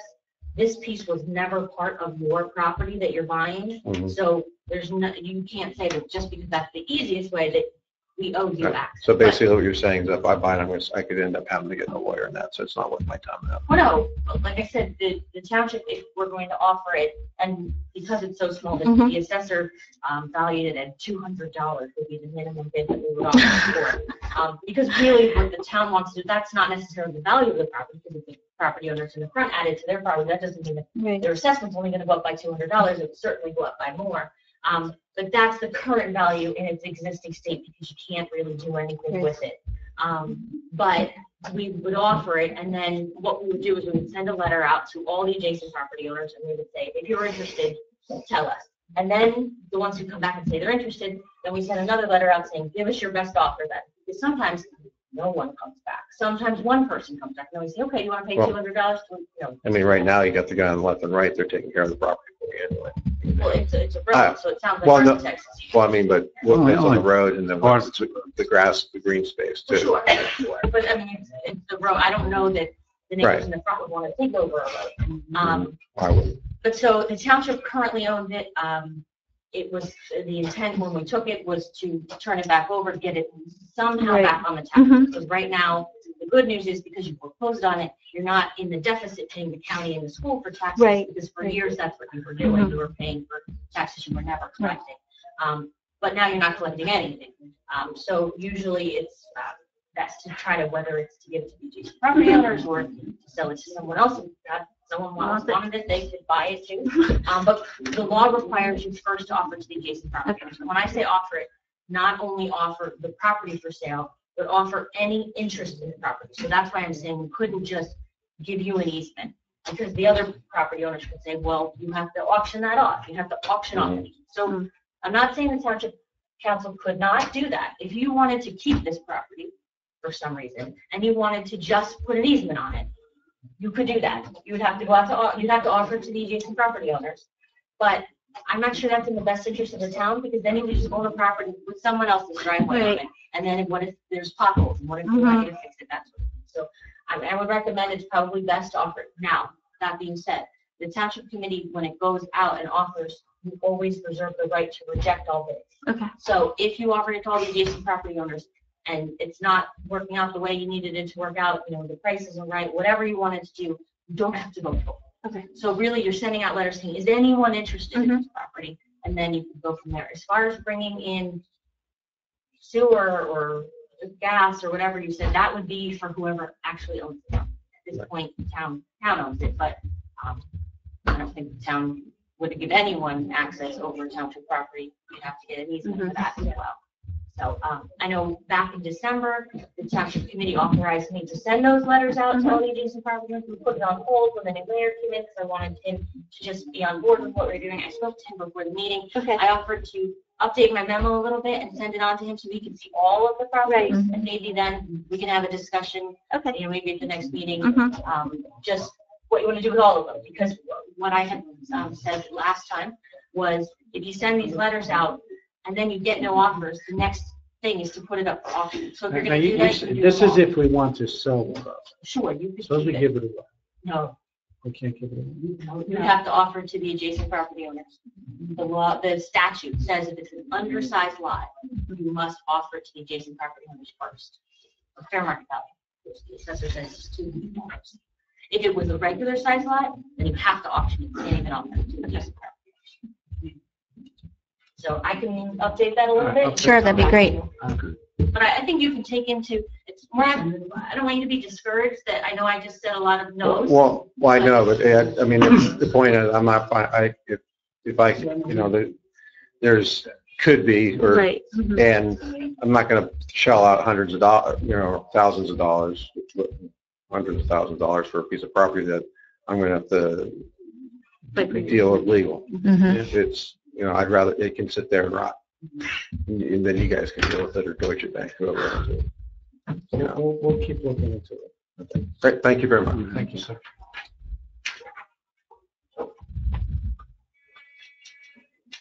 Okay, motion to come out of public comment. Second? Second. All in favor? Aye. Motion to end the. I have one more Motion- thing. What? Just with the right of way, with that piece of land between the sidewalk and the street. No, anybody's. Oh, Anybody's. Is that typically, like, if the township has a right of way, and in most cases, that is still owned by the homeowner, correct? yeah, and I would say 9 times out of 10 in most neighborhoods, you own to the center line of the road. Although Okay. I said in Lopatcong, I have found very many that do not own to the center line. I think in Mr. Hall's neighborhood, they actually don't even own the sidewalk. They own up to the Okay. sidewalk and not any further, which I was shocked the first time. Okay. Well, do you have that map? This map that Paul has indicates that they only own up. Oh, this where the doesn't have to sidewalk- do with the trees. This has to do with the election coming up. Please ask the homeowner for permission to put a sign up. There was a lot of people just putting them in there saying this is the township, so we're putting it there, please, because those people have to pull it out to cut their lawn. Because regardless of who owns it, they're cutting the lawn. So out of respect for the homeowner who has to cut the lawn, ask them if you can put an election sign up. Thank you. That's it. Just so, because they gotta pull it up and put it back in. I'm waiting. Done? Motion to adjourn. Motion to adjourn. All right, second. Second. All in favor? Aye. Still have part-time.